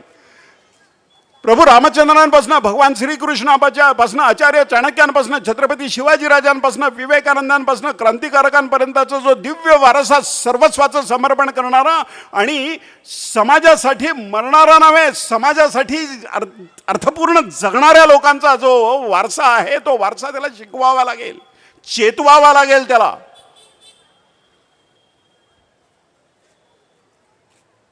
सामर्थ्य आहे चळवळीचे जो जो करील तयाचे, मात्र तेथे भगवंताचे अधिष्ठान पाहिजे. समर्थ रामदास स्वामी म्हणतात तसं शिवाजी राजांचा हा जो प्रचंड प्रयत्नवाद आहे, अखंड प्रयत्न आहेत. श्रीमंत योगी म्हटलंय त्यांना, ऐश्वर्याने श्रीमंत नाही आहे, गुणसंपदेने श्रीमंत आहे. ऐश्वर्याने नुसता श्रीमंत असलेला माणूस योगी म्हणून त्याचा उच्चार नाही होत. जो दैवी गुणसंपदेने श्रीमंत आहे त्याचा योगी म्हणून उच्चार होऊ शकतो. शिवाजी राजांबद्दल ते जे लिखाण केलेलं आहे समर्थ रामदास स्वामींनी, त्यामध्ये योगी म्हणजे स्वतःच्या मनाचा प्रचंड निग्रह जिथे आहे, स्वतःच्या इंद्रियांवर ज्याचा ताबा चालतो.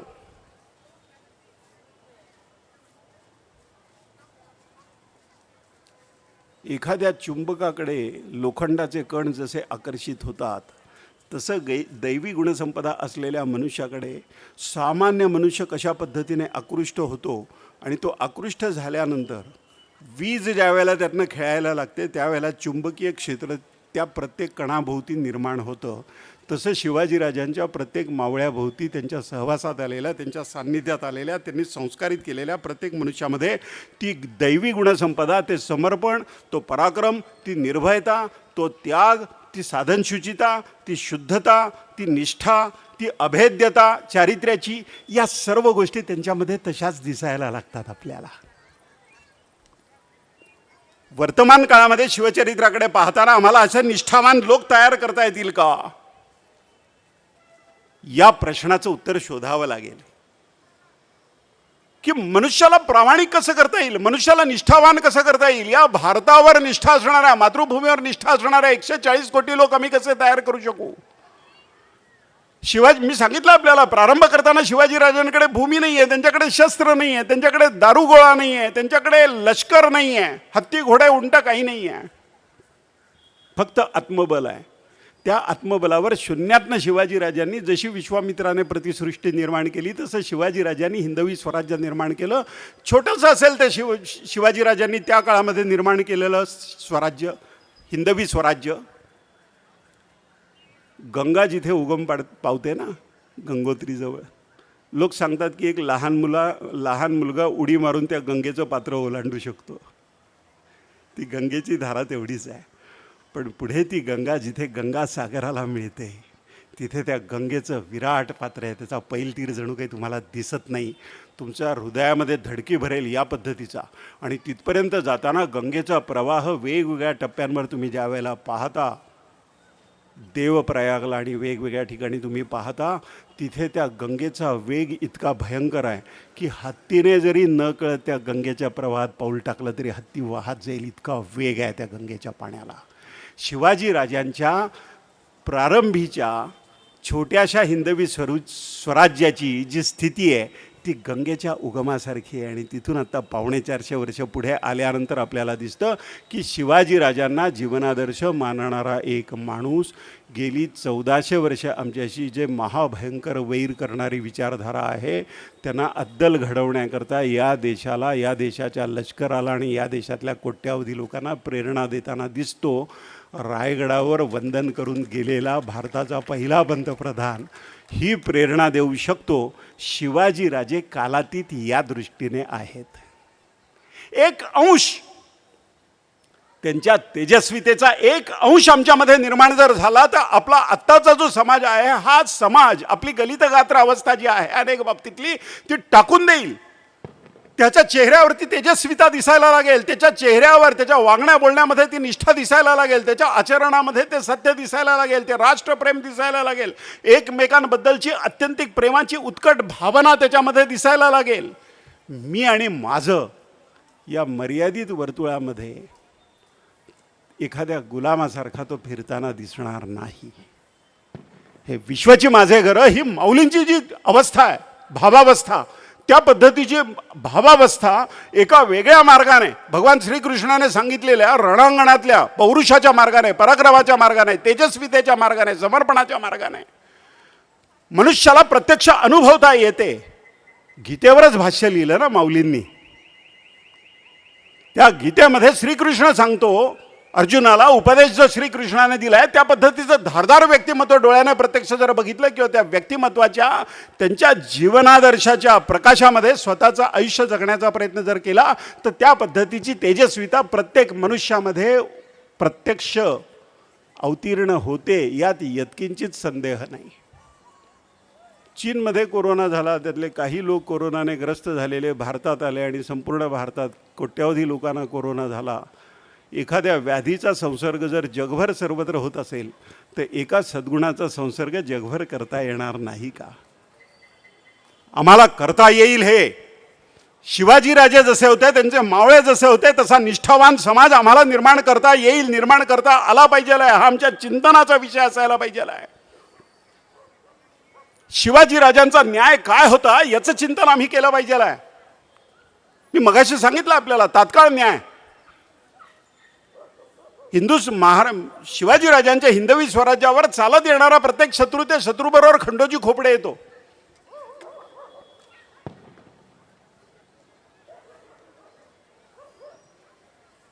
त्याची रदबदली शिवाजीराजांकडे कान्होजी नाईकांनी केली. कान्होजी नाईक जेधे अफजल खानाच्या महाभयंकर स्वारीच्या वेळेला आपली 5 तरणीबाण मुलं आणि कान्होजी नाईक शिवाजीराजांपुढे आले. दरडावणीचे जे खलिते आदिलशाहीने पाठवले होते तो खलिता त्यांनी शिवाजीराजांना वाचायला दिला की जर आदिलशाही सेनेकडनं तुम्ही शिवाजीराजांशी लढला नाही, शिवाजीशी लढला नाही, ते एकेरी उल्लेख करतात शिवाजीराजांचा, तर चरकातनं पिळून काढल्यासारखं तुमचं संपूर्ण कुटुंबाचा सत्यानाश करू अशी धमकी दिली होती. अशी जरबेचे खलिते आले होते. तो खलिता शिवाजीराजांनी वाचला आणि कान्होजींना शिवाजीराजे म्हणतात की कान्होजी खानाने तुम्हाला जरबेचा खलिता पाठवला आहे, जाऊन मिळा खानाला. असं सांगितल्यानंतर कान्होजी स्वतःच्या कमरेची धारदार तलवार काढून महाराजांच्या पायाशी ठेवतात आणि ते म्हणतात, मी आणि माझी 5 मुलं तुमच्या पुढे खाली मान घालून इथे बसतो, आमची मस्तकं धडा वेगळी करा. इमान तुमच्या पायाशी आम्ही ठेवलं, खानाच्या पायाशी इमान कदापि ठेवणार नाही. आणि मग ते जे रणकंदन झालं, अफजल खानाच्या सेनेतली मुठभरच माणसं परत जाऊ शकली, बाकी रक्तपात करून सगळं त्या जावळीच्या भयंकर जंगलामध्ये 22,000पेक्षा जास्त सैन्य मारलं गेलं. त्याचं थोडेच लोक जिवंत परत गेले. त्यांचा पाठलाग अधिक केला नाही, याकरता केला नाही की अंगावरच्या लक्तरांसह कशा भयंकर पद्धतीने शिवाजीराजांनी आणि त्यांच्या मावळ्यांनी प्रतापगडाच्या पायथ्याशी आदिलशाही सेना कापून काढली, याचं भयंकर विदारक वर्णन करणारी थोडी माणसं तरी जिवंत गेली पाहिजेत त्या दरबारात. म्हणजे त्यांना कळेल की छत्रपती शिवाजीराजे आणि त्यांचे मावळे काय आहेत, लढतात कसे भयंकर.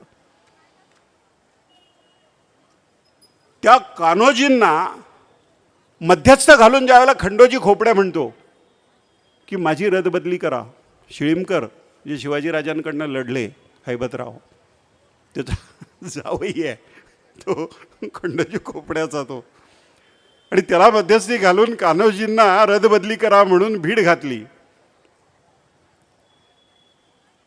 पराक्रमी माणूस सज्जन असेल तर त्याचं अंतःकरण लोण्यासारखं कोमल असतं आणि तो भावनांच्या आहारी येतो. हो नाही म्हणता म्हणता कान्होजी गेले शिवाजीराजांकडे प्रतापगडावर त्यांची रदबदली करायला. खंडोजी खोपडे नाव ऐकल्याबरोबर शिवाजीराजांचे डोळे असे आग ओकायला लागले. तो हरामखोर खंडोजी असं म्हणतात शिवाजीराजे. कान्होजी थोडा वेळ शांतच बसले. शिवाजीराजांच्या लक्षात आलं की कान्होजींना आपण दुखावता कामा नये. हिंदवी स्वराज्याच्या पायाशी सर्वस्व समर्पण करणारी जी घराणी आहेत 12 मावळातली, त्यापैकी त्यांचं घराणं हिरडस मावळातले. मग शिवाजीराजे त्यांना म्हणतात की त्याला रोज येऊन कुर्निसाद करायला सांगा खंडोजी खोपड्याला. प्रतापगडावर तो रोज येतो आणि कुर्निसाद करतो. शिवाजीराजांनी निरोपाचे विडे दिले, आदर सत्कार केला, नजराणा दिला आणि कान्होजींना परत पाठवलं आणि दुसऱ्या दिवशी खंडोजी खोपडे समोर येऊन उभा राहिल्यावर शिवाजीराजांनी सांगितलं, या हरामखोराला पकडा म्हणाले. त्याला पकडलं आणि सांगितलं की आदिलशाही फौजेला घोड्यावरनं वाट दाखवणारा हा हरामखोर घोड्याच्या रिकिबीत डावा पाय भविष्यात कधी ठेवू शकणार नाही, याकरता याचा डावा पाय गुडघ्यापासून खाली कापून टाका आणि उजव्या हातात याची तलवार देवाच्या, धर्माच्या, न्यायाच्या, नीतीच्या, हिंदवी स्वराज्याविरुद्ध शत्रूच्या बाजूने हा उगारतो, ती तलवार याला उजव्या हातात धरता येऊ नये याकरता कोपरापासून उजवा हात छाटून टाका. निर्णय झाल्यावर तात्काळ अंमलबजावणी. मग अपील करतो, मग कनिष्ठ स्तर न्यायालय, मग जिल्हा न्यायालय, मग उच्च न्यायालय, मग सर्वोच्च न्यायालय, राष्ट्रपतींकडे अर्ज प्रलंबित आहे. ही गोष्टच नाही. शिवाजीराजांच्या चरित्रामधनं आपल्याला दिसतं की न्याय गतिमान हवा. ज्या समाजामध्ये न्याय गतिमान नसेल ना, तो समाज नीतिमान राहू शकत नाही. तो समाज अनीतीपुढे गुडघे टेकतो. शिवाजीराजांची न्याय पद्धती आपण जर बघितली, धारदार न्याय आहे शिवाजीराजांचा. आणि त्या न्यायाचा आदर्श डोळ्यापुढे ठेवून पेशवाईमध्ये रामशास्त्री प्रभूने त्या पद्धतीचा न्याय करतात. राघोबादादाला सांगतात की देहांत प्रायश्चित्त आहे तुम्हाला. नारायणराव मारला गेला ना, ज्या कारस्थानामुळे नारायणराव मारला गेला त्या कारस्थानाच्या सूत्रधार म्हणून शोध जर घेतला तर तुमच्यापर्यंत ते येऊन पोचतं सगळं. तर तुम्हाला देहांत प्रायश्चित्त घ्यावं लागेल. हे बाणेदारपणाने, बेडरपणाने प्रत्यक्ष पेशव्याना, राघोबादादा पेशव्याला कणखर शब्दामध्ये समजावून सांगणारे, ठणकावून सांगणारे रामशास्त्री प्रभूने जे आहेत ते शिवाजीराजांची न्यायाची जी परंपरा आलेली आहे त्या न्यायाच्या परंपरेशी सुसंगत आहे. विक्रमादित्याची न्यायाची परंपरा आहे त्याच्याशी सुसंगत आहे. आर्य चाणक्यांची न्यायाची जी परंपरा आहे त्या परंपरेशी सुसंगत आहे. प्रभू रामचंद्रांचा न्याय जसा धारदार आहे त्या पद्धतीचा न्याय आहे. भगवान श्रीकृष्णाचा न्याय जसा आहे तसा आहे. 5 पांडवांपैकी एकही मारला गेला नाही आणि 100 कौरवांपैकी एकही जगला नाही, याला धारदार न्याय म्हणतात. ही धारदार न्यायाची भारतीय परंपरा जी शिवाजीराजांच्या चरित्रामध्ये दिसते, त्यांच्या जीवनामध्ये दिसते, त्यांच्या जीवनातल्या प्रसंगांमध्ये दिसते, त्या पद्धतीचा न्याय, त्या पद्धतीची न्याय व्यवस्था जी गतिमान असेल, जी विश्वसनीय असेल, जी निपक्षपाती असेल,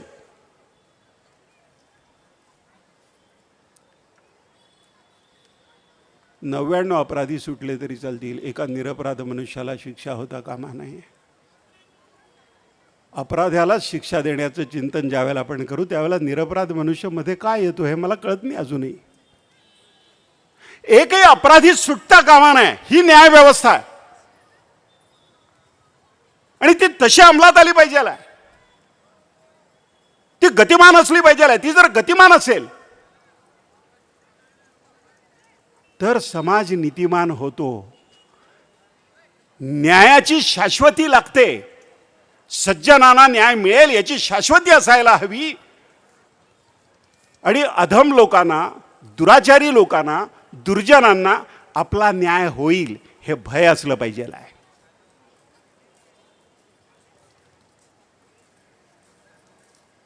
शेकडो निष्पापांच्या हत्या करणाऱ्या दहशतवाद्यांना फासावर लटकवा असं सर्वोच्च न्यायालयाने सांगितल्यानंतर सुद्धा पुनर्विचाराकरता त्यांची फाशी पुढे ढकलता येते का, याकरता मध्यरात्री 2:30 वाजता सर्वोच्च न्यायालयाचे दरवाजे ठोठावणारे अधम वकील या भारतामध्ये ज्यावेळेला दिसतात त्यावेळेला मला असं लक्षात येतं की छत्रपती शिवाजीराजांची आणि प्रभू रामचंद्रांपासून, श्रीकृष्णापासून चालत आलेली न्यायाची जी परंपरा आहे त्याच्याशी सुसंगत सज्जन मनुष्याला या देशाच्या कॉन्स्टिट्यूशनवर, या देशाच्या संविधानावर, या देशाच्या व्यवस्थांवर निस्संदेह विश्वास ठेवणाऱ्या सामान्य मनुष्याला न्यायाची शाश्वती हवी.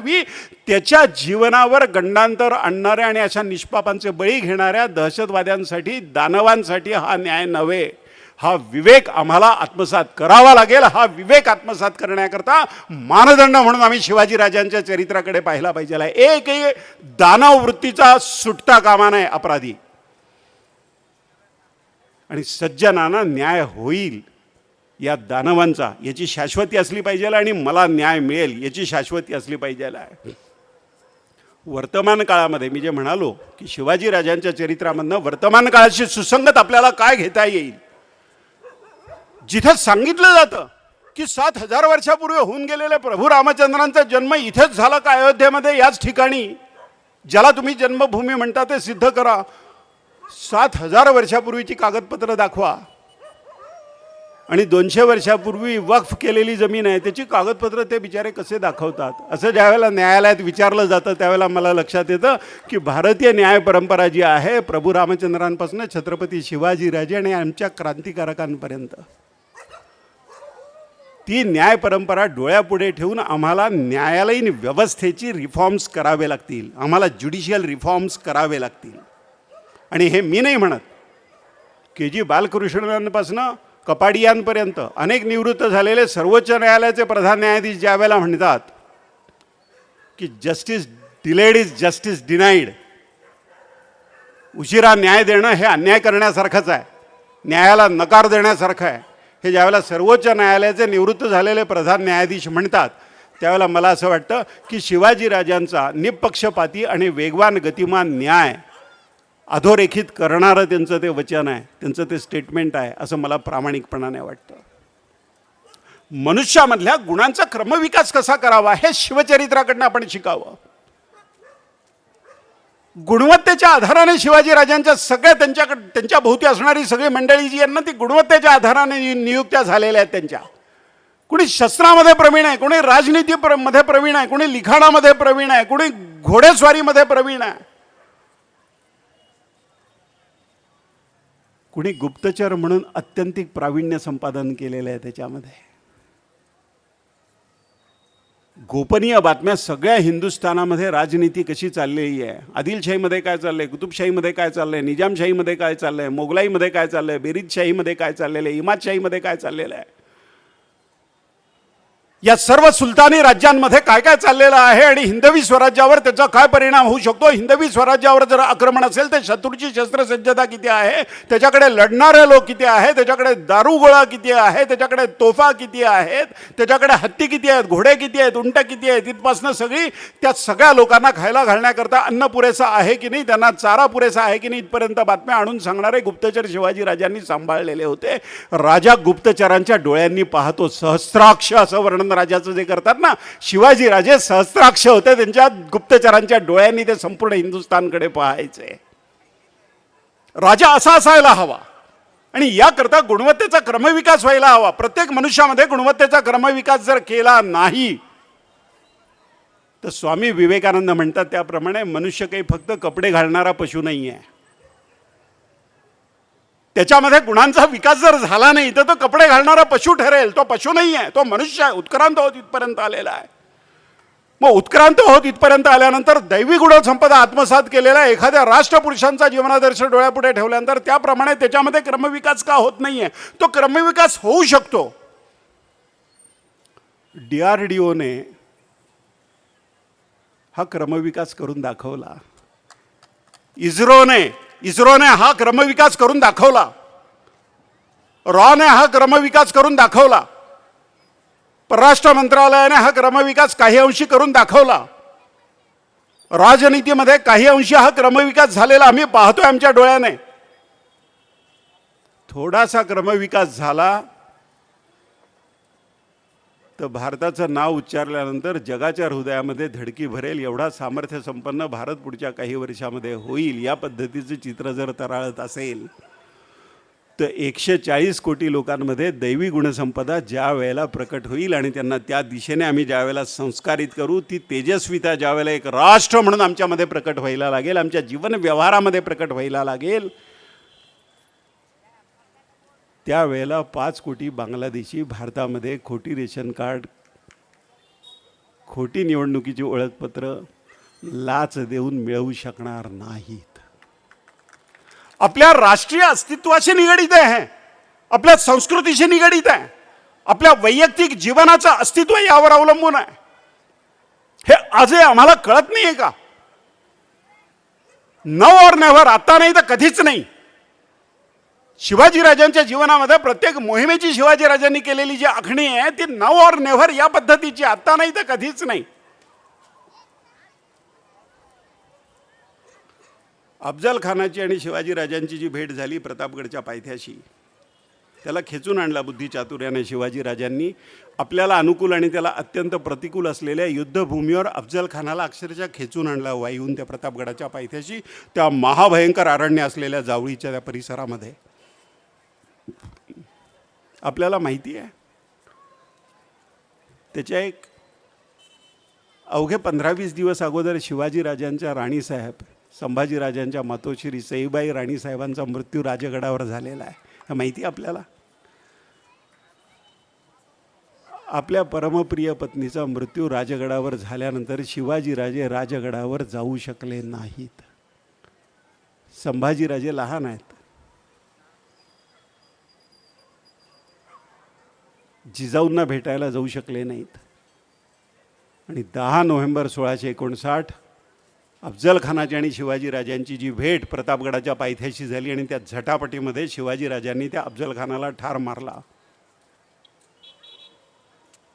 अगोदर हल्ला अफजल खानाने केला का शिवाजीराजांनी केला? त्याने शिवाजीराजांची मान जर दाबली नसती तर शिवाजीराजांनी बिचवा आणि वाघनखं वापरून त्याचा कोथळा काढला असता का? तुळजाभवानीवर घण चालवणाऱ्या अफजल खानाचा कोथळा शिवाजीराजांनी तो नुसता प्रेमाने मिठी मारली असती तरी काढला असता. हे कळायला फार अक्कल लागत नाही. शत्रू आणि मित्र विवेक पाहिजे ना. हा धारदार शत्रुमित्र विवेक आहे शिवाजीराजांकडे. शिवाजीराजांच्या संपूर्ण जीवनामध्ये एक गफलत तुम्हाला दाखवता नाही येणार की शिवाजीराजांच्या शत्रुमित्र विवेकामध्ये काही गफलत झालेली आहे. त्यांनी ज्याला शत्रू मानला तो शत्रूच आहे आणि ज्याला मित्र मानला तो मित्रच आहे. यात चुकूनही गफलत नाही आहे. आम्हाला शत्रुमित्र विवेक नाही आहे. शत्रुमित्र विवेक असता तर 5 कोटी बांगलादेशी छातीवर बसून रक्त प्यायले नसते या भारतामध्ये. सगळ्या प्रकारच्या गुन्ह्यांमध्ये ते जे सापडतात ते सापडले नसते. त्यांना आश्रय इथे मिळाला नसता. त्यांना आश्रय देणाऱ्या लोकांकडे दुर्लक्ष इथल्या राज्यकर्त्यांनी केलं नसतं. एखादी व्यवस्था पोलादी कशी असते. ब्रह्मदेशमधनं हाकलून दिलेले रोहिंगे शेजारच्या चीनमध्ये नाही जात, कारण त्यांना माहिती आहे की तिथे जिवंतच नाही राहता येणार. ते भारतात येतात आणि भारतात कुठे? तिथून 2500 किलोमीटर अंतरावर असलेल्या जम्मूमध्ये त्यांची एक वस्ती राष्ट्रद्रोही राज्यकर्ते तयार करतात. तिथे त्यांची वस्ती आहे. जमीन भुसभुशीत असली ना तर घुशी लागतात. जिथे पाषाण आहे, जिथे कणखर आहे जमीन, त्या ठिकाणी घुशी लागत नाहीत. जमीन कणखर जर असेल तर घुशी लागणार नाहीत. शिवाजीराजांनी काय केलं असेल त्या महाराष्ट्राची भूमी खणखणीत केली. इथे घुशी लागणार नाहीत. आणि त्याप्रमाणे काम प्रत्येक मनुष्य करतोय की नाही हे ज्यावेळेला शिवाजीराजे पाहायचे, वेषांतर करून पाहायचे, त्यावर कथा लिहिल्या गेल्या. सत्य असेल तरच त्यावर कथा लिहिल्या जातील ना, त्या काही काल्पनिक नाही आहेत.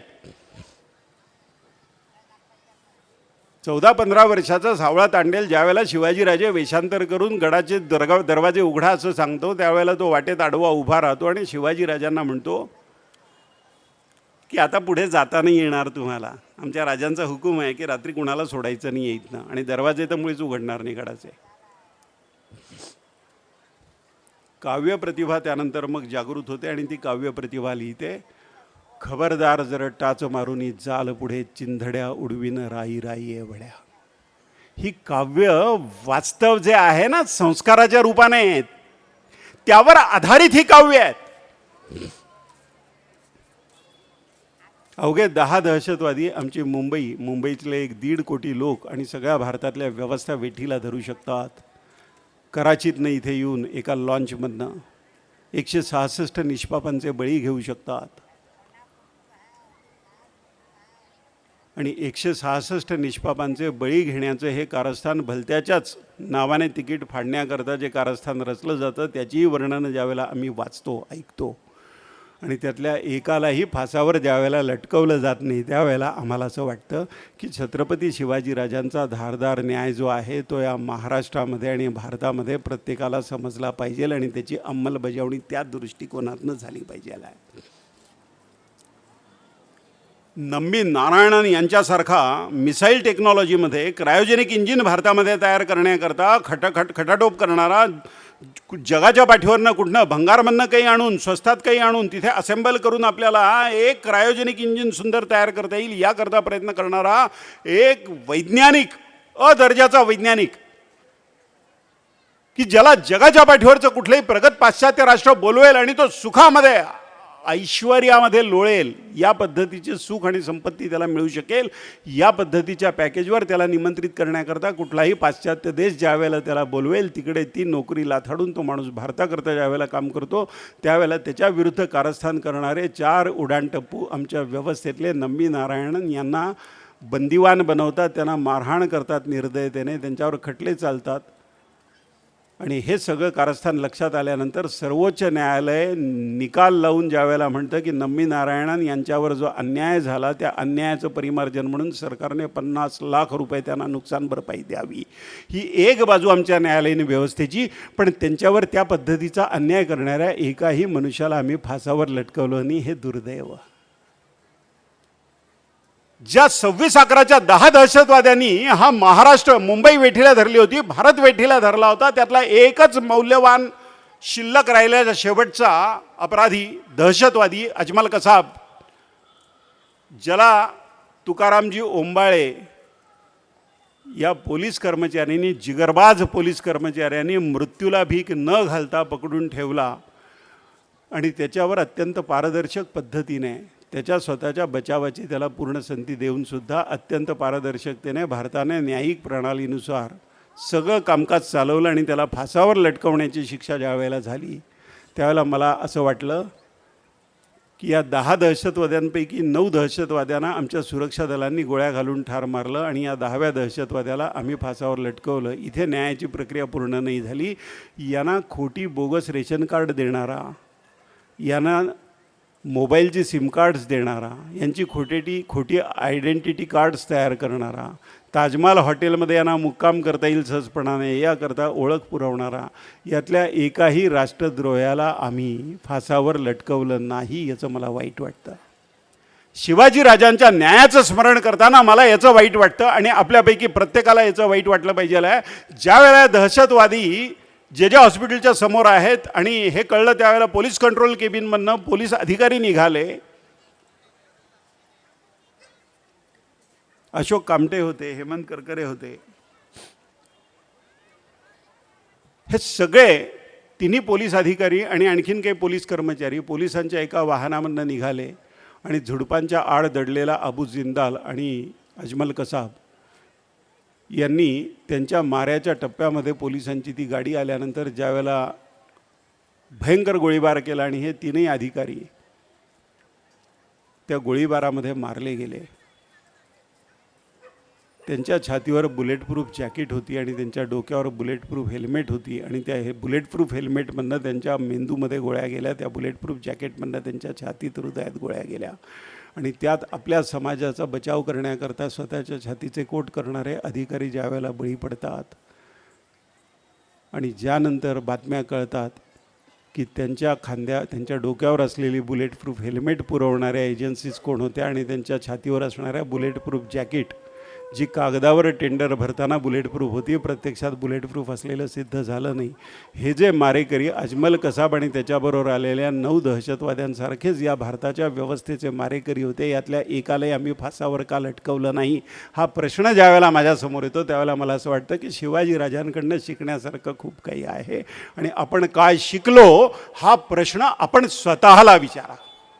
मी पोलीस दलात असेल तर मी हा प्रश्न विचारला पाहिजे की शिवाजी राजांकडनं मी काय शिकलो. मी न्यायालयीन व्यवस्थेमध्ये असेल तर मी हा प्रश्न स्वतःला विचारला पाहिजे की वेगवान न्याय करण्याकरता शिवाजी राजांकडनं मी काय शिकलो. मी जर शिक्षक असेल, मी जर प्राध्यापक असेल तर शिवाजी राजांनी त्यांच्या मावळ्यांना ज्या पद्धतीचे निष्ठावान साधनशुचित असलेले शुद्ध चारित्र्याचं घडवलं त्या पद्धतीचं माझ्या विद्यार्थ्यांना घडवण्याकरता मी काय करतोय हा प्रश्न मी स्वतःला विचारला पाहिजे की मी काय शिकलो. मी जर सैनिक असेल तर मी काय शिकलो हा प्रश्न मी स्वतःला विचारला पाहिजे. मी जर राजकारणी असेल तर शत्रू मित्र विवेकावर आधारलेलं एक सामर्थ्य संपन्न राजसत्ता कशी निर्माण करता येते शून्यातनं आणि असलेल्या राजसत्तेचं रक्षण आणि वर्धन कशा पद्धतीने करता येतं आणि शत्रूंचं दमन कशा पद्धतीने करता येतं सज्जनांचं रक्षण कशा पद्धतीने करता येतं, अधर्मी लोकांचा नाश कशा पद्धतीने करता येतो, या दृष्टीने शिवाजी राजांकडनं मी काय शिकलो हा प्रश्न आपण स्वतःला विचारला पाहिजे. ही जी गोदावरी वाहते, पावसाळ्यामध्ये दुथडी भरून वाहताना ज्या वेळेला टेलिव्हिजनवरच्या बातमीपत्रात मी पाहतो की गोदेने गोदाकाठ ओलांडला आणि गोदेला महापूर आला. छत्रपती शिवाजीराजांनी निर्माण केलेल्या गड किल्ले दुर्गांमध्ये अवघ्या 4 महिन्याच्या पावसाळ्यामध्ये पडणारं जे पावसाचं पाणी आहे ते पाणी वर्षभर पुरावं याकरता जलसंधारण रायगडासारख्या राजगडासारख्या अत्यंतिक उंच असलेल्या कुठल्याही त्यावेळेच्या मोटार आणि इलेक्ट्रिसिटी नसलेल्या काळामध्ये वर्षभर तिथल्या राहणाऱ्या लोकांना, तिथल्या सैनिकांना, तिथल्या मावळ्यांना, तिथल्या जनावरांना ते पुरावं, त्यांना अन्न पुरावं, त्यांना धान्य पुरावं, त्यांना चारा पुरावा याकरता त्याचं नियोजन करणाऱ्या, पाण्याच्या प्रत्येक थेंबाचं नियोजन करणाऱ्या शिवाजीराजांकडनं जलसंधारणामध्ये काम करणाऱ्या किंवा मूर्खपणाने वॉश बेसिनचा नळ चालू ठेवून दात घासणाऱ्या आणि त्यानंतर चूळ भरणाऱ्या महामूर्ख माणसाने स्वतःला प्रश्न विचारावा की शिवाजीराजांकडनं मी काय शिकलो. हिंदू मनुष्याच्या जीवनामध्ये त्याच्या अंत्यसंस्काराकरता लागणारं 7 मण सरपण हे त्याच्या आयुष्यातलं अंतिम सत्य आहे. आयुष्यामध्ये एकही झाड न लावणं, एक मणसुद्धा झाडाचं शुष्क झालेलं लाकूड ज्याने उभ्या आयुष्यात निर्माण नाही केलं, त्याने शिवाजीराजांनी त्यांच्या सैनिकांना लिहिलेल्या पत्रांमध्ये, त्यांच्या कारभाऱ्यांना लिहिलेल्या पत्रांमध्ये ज्यावेळेला शिवाजीराजे म्हणतात की ज्या वेळेला आपल्याला आरमाराची उभारणी करायची आहे त्यावेळेला आरमारासाठी आपल्याला लाकूड लागेल, वृक्ष लागतील, फळ्या लागतील.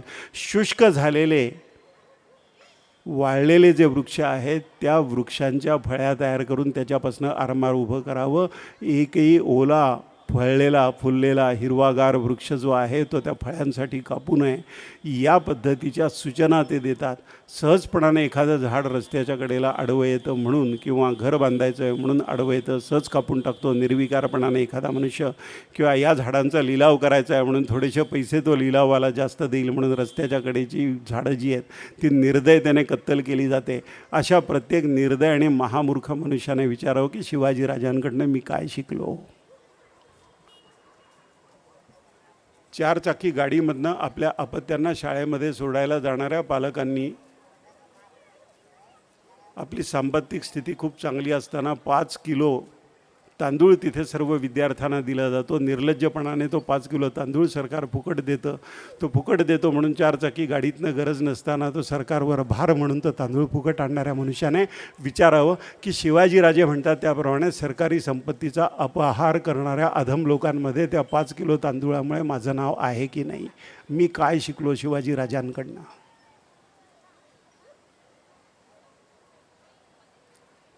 पत्रातला प्रत्येक शब्द शिवाजीराजे काटेकोरपणाने सांगतात, मायना सांगतात आणि त्याप्रमाणे पत्र लिहिली जातात.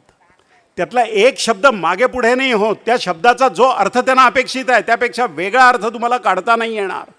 या पद्धतीचा अचूक पत्र व्यवहार करणाऱ्या शिवाजीराजांच्या पत्रांमधनं, त्यांच्या बोलण्यामधनं समर्थ रामदास स्वामी जे लिहितात ना, शिवरायाचे कैसे बोलणे, शिवरायाचे कैसे चालणे, शिवरायाची सलगी देणे कैसे असे, हे जे लिहितात ना त्यांचं बोलणं, त्यांचं लिहिणं, त्यांचं वाचणं,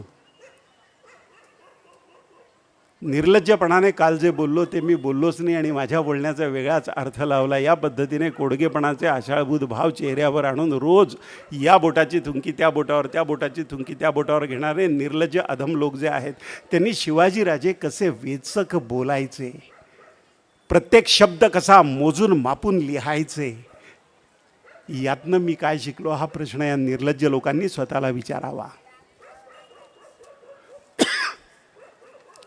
हातात मोबाईल आहे आणि नाशिकमध्ये एक मनुष्य आणि कोणाचे तरी पैसे द्यायचे आहेत, आर्थिक काही व्यवहार आहे, त्याच्याशी खोटं बोलायचं आहे.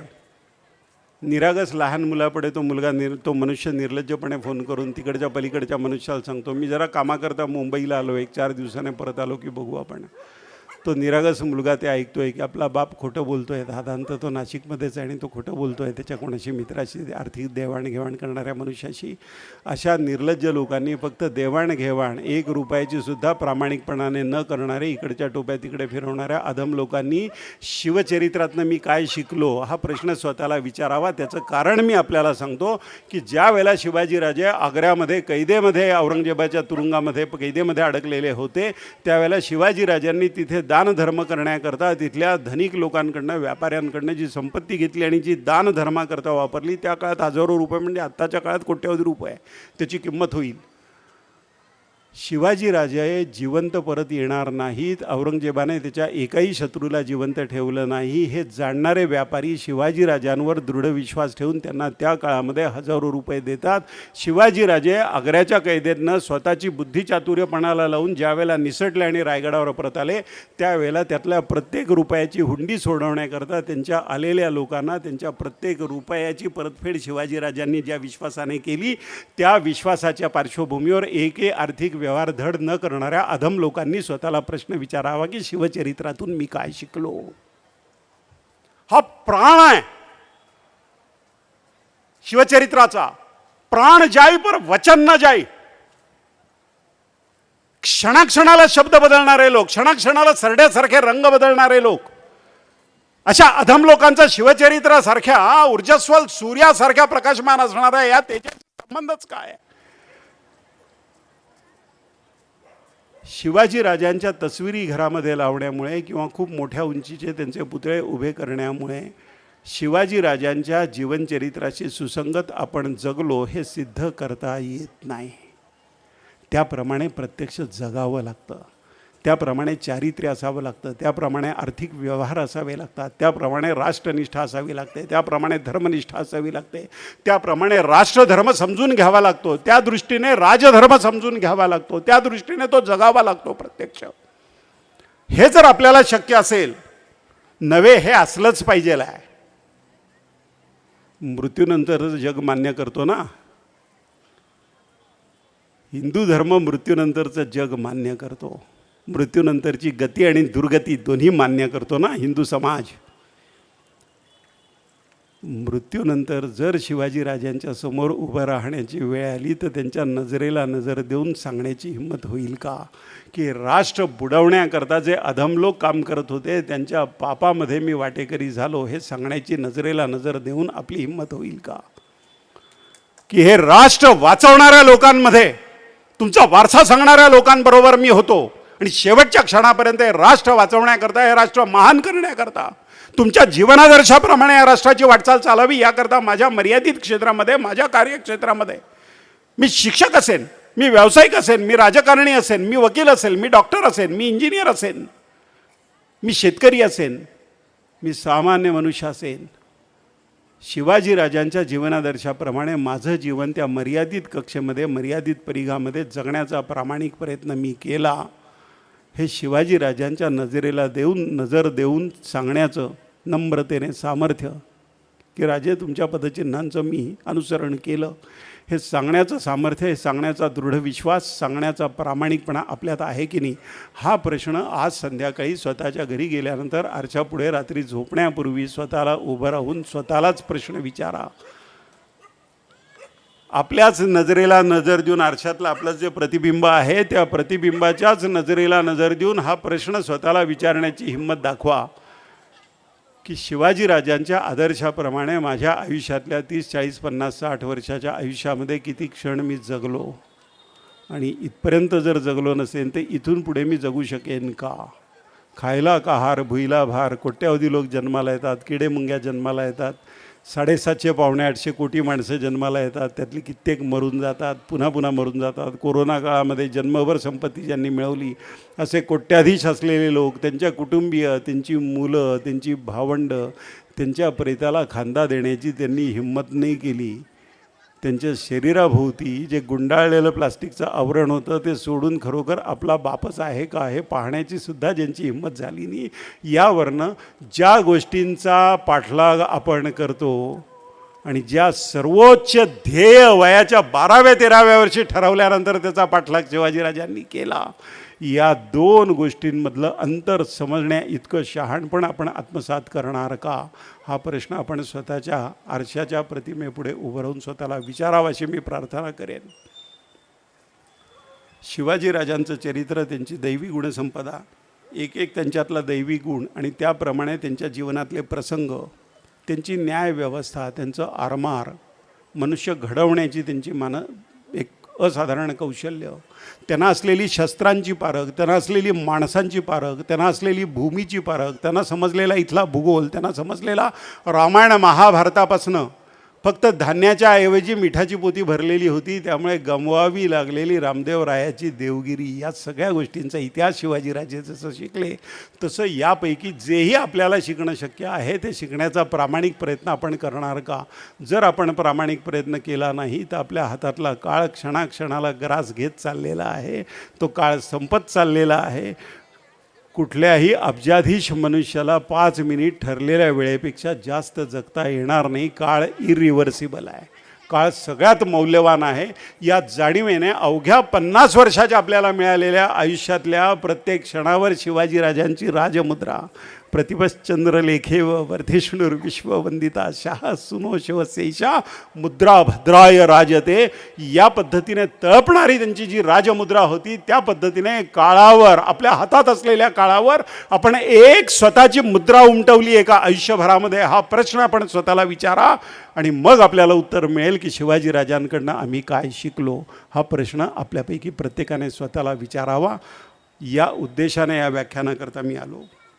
हे ज्ञानसत्र 100पेक्षा जास्त वर्ष चालवणारे या नाशिकमधले हे ज्ञानाकांक्षी लोक, त्यासाठी खटपट करणारे लोक, त्यासाठी ऐकायला उपस्थित असणारे, टेलिव्हिजनचा वियोग सहन केलेले लोक,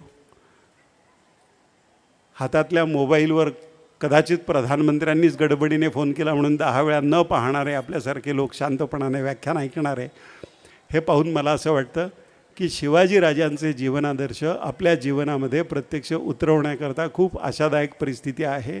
शिवाजीराजांबरोबर 10-12 लोक रायरेश्वरावर प्रतिज्ञा करताना होते, पण त्या शिवाजीराजांच्या या ऊर्जस्वल, गौरवशाली आणि तेजस्वी वारशाचं स्मरण करताना माझ्यासारखा एक सामान्य माणूस तुम्हाला ज्यावेळेला संबोधित करतो त्यावेळेला इतक्या मोठ्या संख्येने आपण उपस्थित आहात, हे पाहून मला असं वाटतं की शिवाजीराजांची पुण्याई अजूनही आहे आणि ती वर्धिष्णू होत जाईल, वृद्धिंगत होत जाईल. प्रतिपदेच्या चंद्रकोरीप्रमाणे ती वर्धिष्णू होणारी त्यांची जी राजमुद्रा होती, त्याप्रमाणे ही भारतभूमी आपल्या स्वतःच्या सामर्थ्याने, तेजस्वितेने तळपेल या जगामध्ये, विश्वामध्ये, आणि ते पाहण्याचं परमभाग्य आपल्यापैकी प्रत्येकाला लाभेल शिवाजीराजांच्या कृपेने आणि आपल्या इथून पुढच्या कर्माने, असा दृढ विश्वास करतो. प्रातस्मरणीय शिवप्रभूंच्या चरणी नतमस्तक होतो, त्यांना वंदन करतो. त्यांच्यासारखा तेजस्वी सुपुत्र संभाजीराजे, त्यांचं पुण्यस्मरण करतो, त्यांना वंदन करतो. आणि श्रोता नारायण या रूपामध्ये आपण शांतपणे मला ऐकून घेतलं, याकरता तुम्हा सर्वांना आणि या कार्यक्रमाच्या संयोजकांना मनपूर्वक वंदन करतो. कारण ही ज्ञानाकांक्षा आपल्यामध्ये परिवर्तन घडवून आणेल याबद्दल यत्किंचित संदेह नाही. नान्य हा पंथा हा विद्यते अयनायचे, विवेकानंद अमेरिकेचे सांगतात की दुसरा मार्गच नाही. आपल्यामध्ये मूलभूत परिवर्तन करून पशुत्वापासून मनुष्यत्वापर्यंत आपण आलो, मनुष्यत्वापासून ईश्वरापर्यंत आपल्याला वाटचाल करायची आहे. त्याकरता एखाद्या दीपस्तंभासारखे शिवाजीराजांसारखे जे महापुरुष आपल्या डोळ्यापुढे आहेत त्यांचं अनुसरण आपण करू, दुसरा मार्गच नाही. धन्यवाद. वंदे मातरम. श्रीराम समर्थ.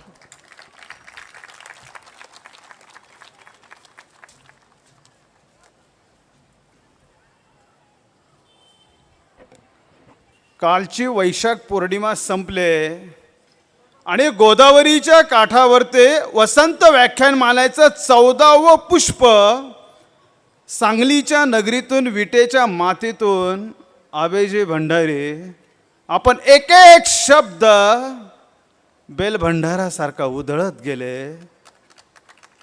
आणि रसिकांच्या ह्या हृदयाशी त्या हृदयी ऐतिहासिक शिवछत्रपतींचं कार्य उभं करत असताना प्रासंगिक उदाहरण देत देत प्रत्येक रसिक श्रोत्याला जसा पोतराज चापकाने फटके मारत असतो तसे प्रश्न तुम्ही प्रत्येक क्षेत्रातील कार्य करणाऱ्या व्यक्तीला विचारले. गोदामाई सुद्धा मंत्रमुग्ध झाली तिच्यासहित नाशिकच्या आजूबाजूचे गडकोट किल्ले आपला एक एक शब्द ऐकत होतात. वसंत व्याख्यानमालेच्या रसिक श्रोत्यांसहित आयोजकांकडून आपले मनपूर्वक आभार. आजचे खैरे परिवार, स्वर्गीय पंडितराव खैरेंना सुद्धा आज स्वर्गीय दरबारातून आनंद झाला असेल की माझ्या स्मृतिप्रित्यर्थ आजचा विषय आणि व्याख्यान सर्व वयोवृद्ध असतील, रसिक श्रोते असतील, त्यांना अंतर्मुख करायला लावणारा आणि रात्री झोपताना आपल्या मनाचा आरसा आपण पाहायचं. श्रीमंत शिवछत्रपतींच्या चरित्रातून मी काय शिकलो आणि खरोखरच माझी पात्रता आहे का छत्रपती शिवाजी महाराज जय करायची आणि यदा कदाचित मृत्यूनंतर महाराजांच्या समोर जर मला उभं केलं, त्यांच्या नजरेला नजर दाखवण्याची पात्रता माझी आहे का, इतकं अंतर्मुख केलं. खरोखरच गोदामाईच्या साक्षीने अभयजी आपले खूप खूप आभार.